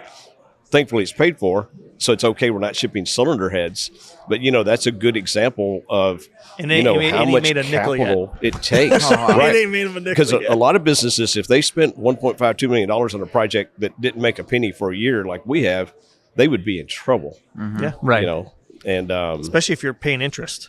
Oh, yeah. Especially if you're paying interest. You know what I mean? That's why you're not making making money and you're paying interest on something that's not making any money yet. Yeah. Yeah. That's where that capital base comes into play. Whereas if you don't have it, you just can't do it. Right. Or you just go under one of the two. Right. So to kind of start jumping up those next two levels is just more capital. I just wanted to bring that topic up because, again, last week, so him and I finished the podcast. It's been all over social media for the last week or two. Scratch around and to come up here and to come up there, and everybody has an opinion on it. And I'm like, man, sure. And you want to chime in, but I don't want to get, you don't want to get, because I kind of know a little bit where it's at talking to Brian, but sure. I didn't do I don't know the whole deal. So, and then, well, to be fair, it doesn't have. Usually private equity ruins everything, right? Like in the grand scheme of things. So people are a little gun shy, right? It's a bunch of bunch of guys, penny pinchers that are looking to make a dollar. Yeah. What know nothing about the performance industry. What can we trim off? And it's a stock market thing. It's just what can I make a dollar with, Right, short term versus this is more of a long term investment then. Yeah. So you said so you guys just added that 83,000 square foot. Is that a fulfillment warehouse then? So it's under construction. Under construction, okay. Yeah. So that'll be the entire order fulfillment facility, and then the current 45,000 square feet foot facility will be pretty much nothing but machine shop. Sure, okay. So we're planning on scaling up machining a lot there.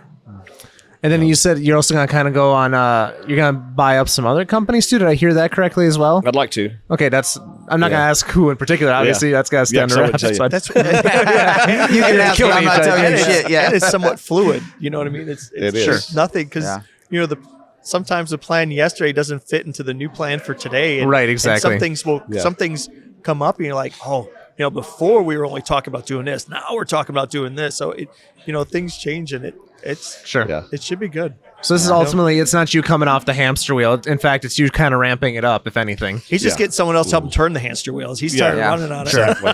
It's a bigger hamster wheel. It's a bigger with more people running on it. Well, you get somebody else to pay for the hamster wheel. Right, there you go. There you go. Exactly. Yeah. Yeah, you get a newer, bigger hamster wheel to run on. Yeah. Well, so we touched a little bit on future plans, and obviously we're coming up here on 2 hours, so I obviously want to get you guys going to the rest of the show. But so what's the next year or two look like? Do you have any upcoming programs? What do you have a booth here at PRI too, right? Yeah. Uh-huh. Anything in particular that you guys are showing off for this year, and anything new? Or well, the marketing guys changed up the entire PRI booth because we went from roll around carts with that shaped like this with parts on the side to pretty much displaying nothing but the parts on the engines. So we got some really nice looking powder coated engine stands with all these different engines, and they wanted a car in the show, so they brought my C6 Corvette. And I'm not one of those guys that goes around and looks at the cars. Like I'll go to SEMA, like I went to SEMA last month. I didn't take a picture of a single car, and I can't say that I even stopped and really paid much attention to a single car, because I think I'm just way more of an engine geek, right? I'm just kind of focused on the engine, and but it's just like, hey, if it helps draw people in, whatever helps draw people in, that's what you have to do. But no, going forward, if we can bring these patents to market, if we can capitalize on them, if we can, partner with some of these other companies to continue to scale and grow the business, that's what our plans are. We want to continue to scale up camshaft grinding. We want to obviously bring supercharger patent to market. And there's also a patent we're working on aluminum blocks. We would like to bring that to market. that we have one detail that we've not finalized yet, but that block concept, it would be the strongest aluminum block made and costs less money to manufacture than any aluminum block on the market. Okay. Oh, wow. So that's a very powerful combination when it's stronger and costs less money to manufacture.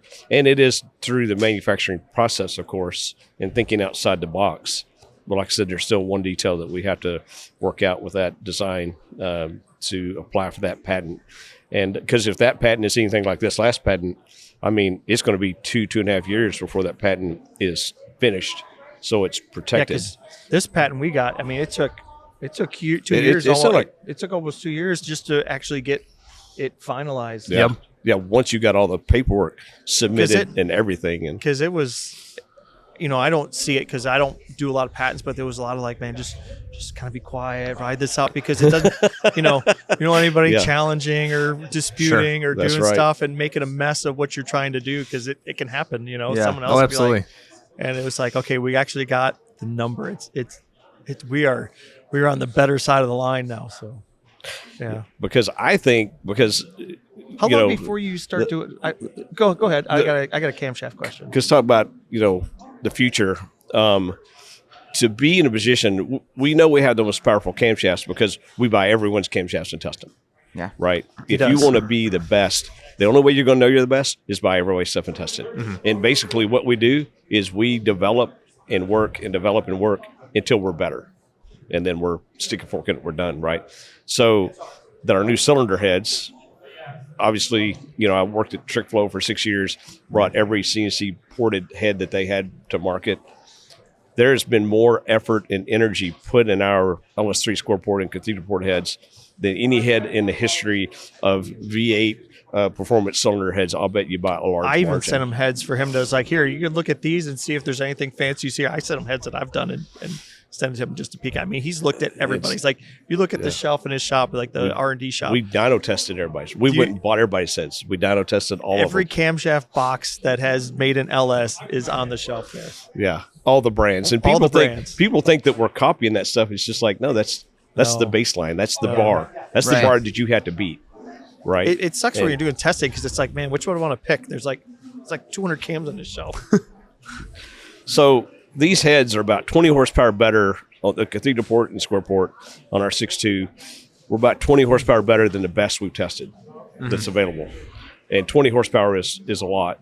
So to have the most powerful cams and the most powerful cylinder heads at the same time, the 40 years I've been in this industry buying parts, I don't know a single manufacturer who's ever could say they had the most powerful LS3 or cathedral port camshafts and cylinder heads at the same time, right? Because generally you're good at one or the other, but not both. Yeah. Right. And then if you take that to the next level and you have an aluminum block that has a patent on it, that's the strongest aluminum block made, costs less money to manufacture, and you got crank rods and pistons like we do, now you've got an engine. Now you can sell crate engines. And if you can sell crate engines with either naturally aspirated or supercharged on top, now you've got really exceptional crate engines. Absolutely. Yeah. And so that's ultimately the direction we would like to go. Okay. Yeah. But it's several years out. When are you going to get to the point where you're like, are you at the point where you can grind camshafts? I know you're grinding cams. We have but you're two cam grinders. Right. But you like what people understand, like when you call anybody else in the industry to get a cam grind, they're taking a core off the shelf. Where you guys do cams, they are getting their cam ground to size, near that shape, it up, and then they're grinding. So when you get a cam, it's way different. It's almost like an OEM. It's like an OEM cam. Just like an OEM cam. Like when I sell a cam to a guy, I order it, and I do have some cores, but they're still a generic core, and they're plus or minus on that core, and they're cut into that heat treat. Mm-hmm. Whereas the heat treat is dead even all the time because they already ground at the size before the heat treat. Okay. Most cams you're getting ground, they're just a roughed in grind that's within their tolerance of what you can get on that profile. You know what I mean? So the heat treat can be thin or thicker, and that's why you see some fail and some don't fail and whatnot. Because that's a difference where it's sometimes getting custom grinded cams is. Are you still outsourcing? like the custom stuff. So that you're not to the point where you're actually treating because we're too busy. Well, no one. I mean, understand that no one we compete against heat treats. Right. You know, I mean they can take an 8620 core and rough it and send it out and get it heat treated, and then bring it in and final grind it, which we do have plans to do. Yeah. But yeah, our cam cores are near net shape, so they're within 20 thousandths of final grind size. Where everyone we compete against, they have generic cam cores that generally have at least 60 thousandths extra material, but what they do is they heat treat deeper than we do because they have so much extra material. Yep. And that extra heat treat is not good because that can also put stresses in the cam that you don't want. It's like we had a guy, ironically, 2019 ZR1 in Puerto Rico. That second bearing journal has an annulus all the way around that bearing journal, and the front of that bearing journal broke off like a wedding ring, right? I mean, physically broke off the camshaft. And that is from our cam core supplier, but that was from somebody who custom grinds cams, you know, not like our shelf cams. And I went to them and I said, what's the deal with this? And they said, well, that's the problem when you're trying to do this generic UGL unground lobe cam and you're putting all that extra heat treat depth in so you can grind, 5,000 different cams from one core, where we only grind one cam from one core. Right. Gotcha. And so, and I did that because I didn't want heat treat issues because we had so many heat treat issues. But the other interesting thing about that, the unintended consequence was we could then grind a camshaft in 1/3 the time of our competitors. Mm-hmm. Oh. Which, when we bought that first $1 million cam grinder, we were like, well, we can only bring in, 30 or 50% of our cam grinding. And we brought almost all of it in-house quickly. And then we bought a second cam grinder, so we have plenty of capacity at this point. So, yeah, there's a few things that we do different for sure, and everybody has to walk their own path. And it in our inventory does end up higher because we have so many different custom cam cores for our cams, but you're spending less time grinding it on $1 million cam grinder, a third of the time. So who's right and who's wrong? Right. Sure. Right. And I think the way we do it is the right way to do it, but it's also expensive inventory. Yeah. A lot of inventory, millions of dollars in cam cores. You're buying a lot more cores to keep the cost down. You have to put a lot more on the shelf just to do it that way. Right. Yeah. The minimum. But that's why you put so much time and effort into designing the cams, because it's like, man, I don't want to put 1,000 cams on the shelf and be wrong about this. Yeah, for sure. Yeah. Well, so being an engine nerd, you've landed in this LS world. Is there another one from another automaker that you respect, or that is, whether it be a Hemi or a Coyote or even a 2JZ or? It's funny, as a much younger man, I was very, very, very biased. Sure. And I hated all the other brands, but then once I bought a flow bench in '93 and started porting heads, like a trick flow high port Ford head. Yep. First Ford head I ever flowed on my flow bench. Very impressive cylinder head, right? And then as you start doing all of these different things, I think you gain respect for all of them. You understand the pros and cons, or any idiosyncrasies that may come. I am a push rod V8 guy. I certainly appreciate the technology of the 4-valve stuff. My CX06 is, of course, 4-valve. Yep. And it's amazing to have a factory engine that revs to 8,600. But being just old school push rod guy, so the Ford Godzilla, the Hemi is very impressive. Talk about efficiency, horsepower per cubic inch. The Hemi engine makes more horsepower than an LS, cubic inch for cubic inch, right? Yeah. And it's because of the cylinder head. That's been my thing. I've been trying to stay ahead because I was like, man, eventually these Hemi guys are going to figure it out, and they're going to be tough, because right now, I mean, I like kicking them around the track and talking trash to them, but they got their 3.8 Whipples, the 3-liter Whipple. Is like, don't let me come up here with my little 1900 to kick you around, But in reality, it's like you're picking on a better setup. So you're like, eventually they're going to figure it out or get a lighter chassis, and it's going to be like, Yeah, I'm not going to be. I think that's the Look problem at is the old package school. around the rest of the Look at motor, the old rest school. of the car. When you were back in the 80s, it was like, oh man, a 426 Hemi. You know, it was, you know, that was the car to get and put a blower on because that's what the racers use. Look at all the 426 Hemis. They're all in the blown cars and stuff. And I was like, man, I think this is just a rinse and repeat of, you know, time. And, you know, we got the Hemi coming back around and it's the new era of the Hemi. So did GM ever mess around with hemispherical heads? Because I know Ford had the 429, which is like a semi Hemi, but what's pretty sure back in the late 60s. Okay. Yeah, everybody had a after Hemi head. they did it, they were like, hey, we need to figure this out. Everybody had to have it. Yeah, and then NASCAR outlawed it, and then it all went by the wayside. Okay. But so like the Hemi, from a just power production standpoint, a Hemi head is going to make more power than a wedge head. Period. Right. But then the geometry of the valve train is not quite as kind. It's like an LSLT.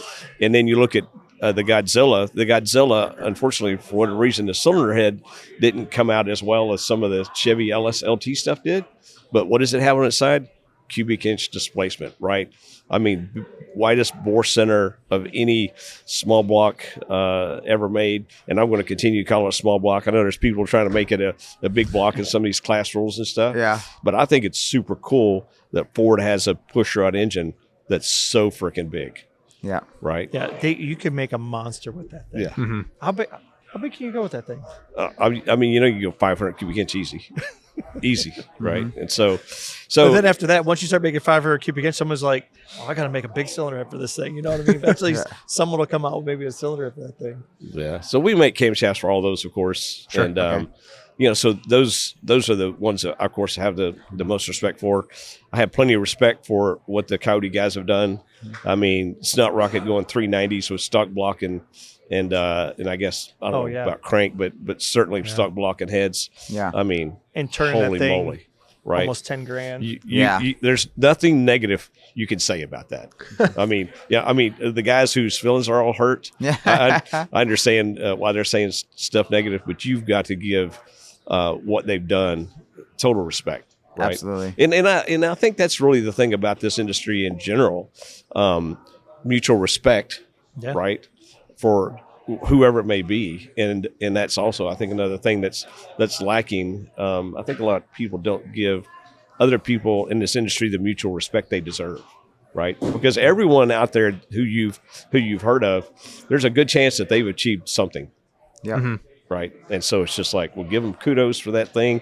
They may be the fastest half mile guy. They may be the fastest this or that. Everybody's got their micro record. Yeah. And hey, you know what? I say good for them. Right. Yeah. Whatever gets you in and at the track and in the sport anyway, right? Yeah. Yeah. Mm-hmm. Yeah, because that's, a lot of times you see stuff going on and everybody wants to see the industry keep growing and continuing, man. Is the participation. So a lot of times you go to these things like, we know that LS Fest is huge. If anybody's ever been to LS Fest, that's huge. A madhouse. It's one of the Yeah. biggest events crazy. that you'll probably go to. World Cup is a big event. Texas 2K, FL2K. Now you got bragging rights. There's a lot of these big venue events, but outside of those big events, you start seeing people try to do like the same thing somewhere else at like a quarter mile, and you get like 3 cars that'll show up and be like, Sure. "Hey, where are all these guys at?" They kind of pick and getting. A lot of guys pick and choose where they go and where they race at, and sometimes it hurts growing things because you don't. Who wants to build a faster car? It's like they lose interest. You know what I mean? Trying to keep people's interest in it. So we're, hey, let's go to the track. Let's go race. But I'm not as fast as so and so. I was like, man, you know what? You look at so one-dimensional. You know how many times I've been to the track and I haven't been the fastest guy, and you still go to the finals because the fastest guy is the first one that's probably going to break. Yeah. You know what I mean? Yeah. Yeah. I remember going to Texas 2K and Z was there with his Charger and he was fast. I knew he was faster, but I think he broke a drum in a transmission one time and a drive shaft another time, and then he had a reluctor wheel come off, and it's attrition of making power, Yep. and trying to push the envelope. So, but did you want to pop the usual 3? Yeah. All right. So at the end of every episode, we like to ask our guest or guests to pick 3 cars. I need a track car, a daily driver, and a show car. You have an unlimited budget. You can swap whatever you want. What are your 3 choices? I'm a simple person, so it's a daily. Yep. A track car. Any and type a of show track. car. And a show car. Yep. Man. For a track car, I currently want a faster, lighter road race car. Okay. And they have that Lamborghini spec class, and they sell those cars used for like 150 grand. I don't know if it's the Super Trofeo. Yeah, yep. Okay. And those cars are like 2,600 pounds. That sounds like a phenomenal road race car. So that'd probably be my track car. And show car, Shelby Cobra. Yeah. Shelby Cobra. Okay.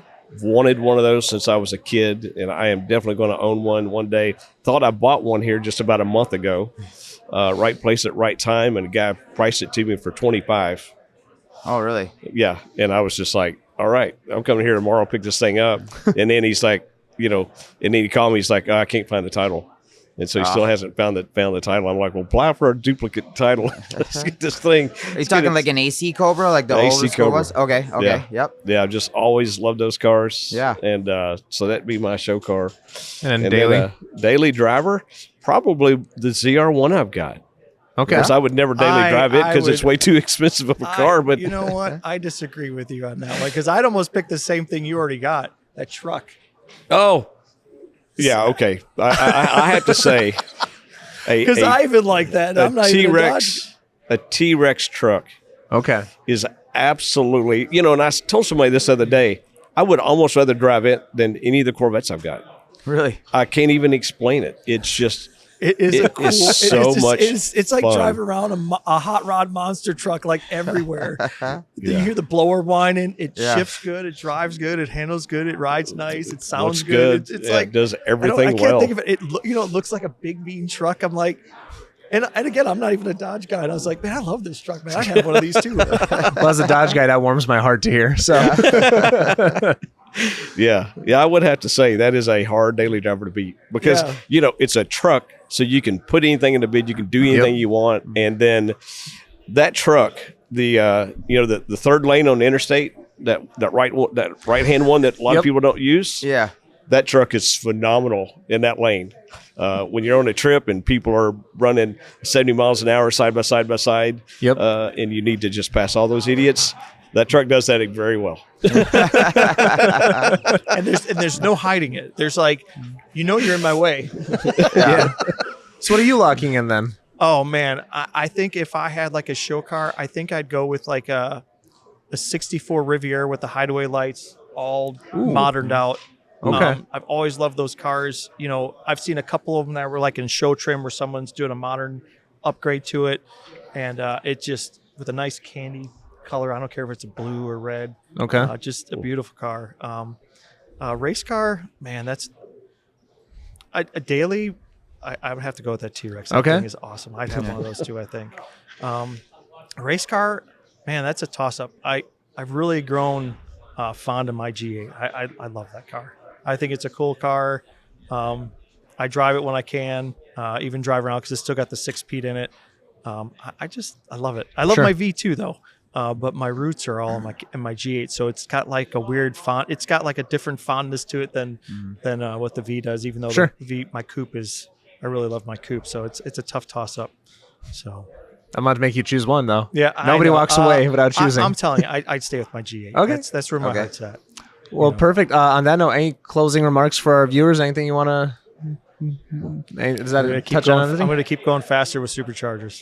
Keep going faster with Superchargers. I'm going to keep going faster with Superchargers. Just sit around. And the best thing is that it's not just me. I don't want to be like, oh, Rick's only fast with his car. I have like a bunch of customers' cars that it's like having like an army of cars, and I keep kind of slowly as I can keep moving them forward, like a game of Risk or whatever, moving them. And it's cool because they go to tracks and it represents me. So and they're all awesome. Good people. They're all great customers, and I look forward to it, man. I got some grudge people, some heads up, and it's cool to have them all come to a track because sometimes I can make a whole race event just if I can just get my customers to come there and listen, and they're all fast, so it's cool. I think my parting words would be, I would like everyone. Fortunately for me, 30 years ago or more, I was sitting in a church and the pastor said, pick one thing and do it better than anyone. And of course, for me, that was porting twisted wedge forward heads around, 93, 94, 95, whenever that was, which then opened the doors to trick flow and summit racing and then on and on and on. So I would encourage everyone, pick one thing and do it better than anyone. And the other thing would then be work hard. And the last thing would be kind. Yeah. Work hard, be kind. It's a pretty good recipe. Yeah. When you go around racing, you run into so many people. And, if you have mixed sour blood, you know what I mean? You're in the lanes with a guy. You want to be able to talk and you poke him a little bit or something. Yeah. You start getting sour blood. It ruins the sport. Yeah. It's so much better when you go to race and high five everybody. And how or much talk trash to them all and get away with it. And how much does it cost to be kind? How much does it cost? Yeah. It's free. Yeah. It's literally free. Where can everybody find you guys? BrianTooleyRacing.com for me.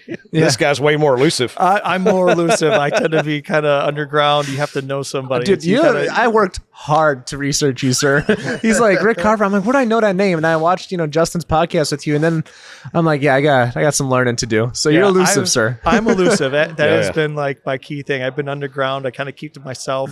And I try to let my work speak for me. What we should have done, those like classic like FBI like interview videos where the person's like blacked out. We should have done that for you. Where it's fogged out. We can do that in post. The deep voice and everything. Awesome. With the little like the hide disguise my voice. Yep. That'd be great. Well, awesome. Well, thank you very much for coming on, guys. This is a blast. Thank Dan, you guys. Thanks for existing, and we'll see y'all next time. Yeah, sounds good. Thanks, guys. Take care.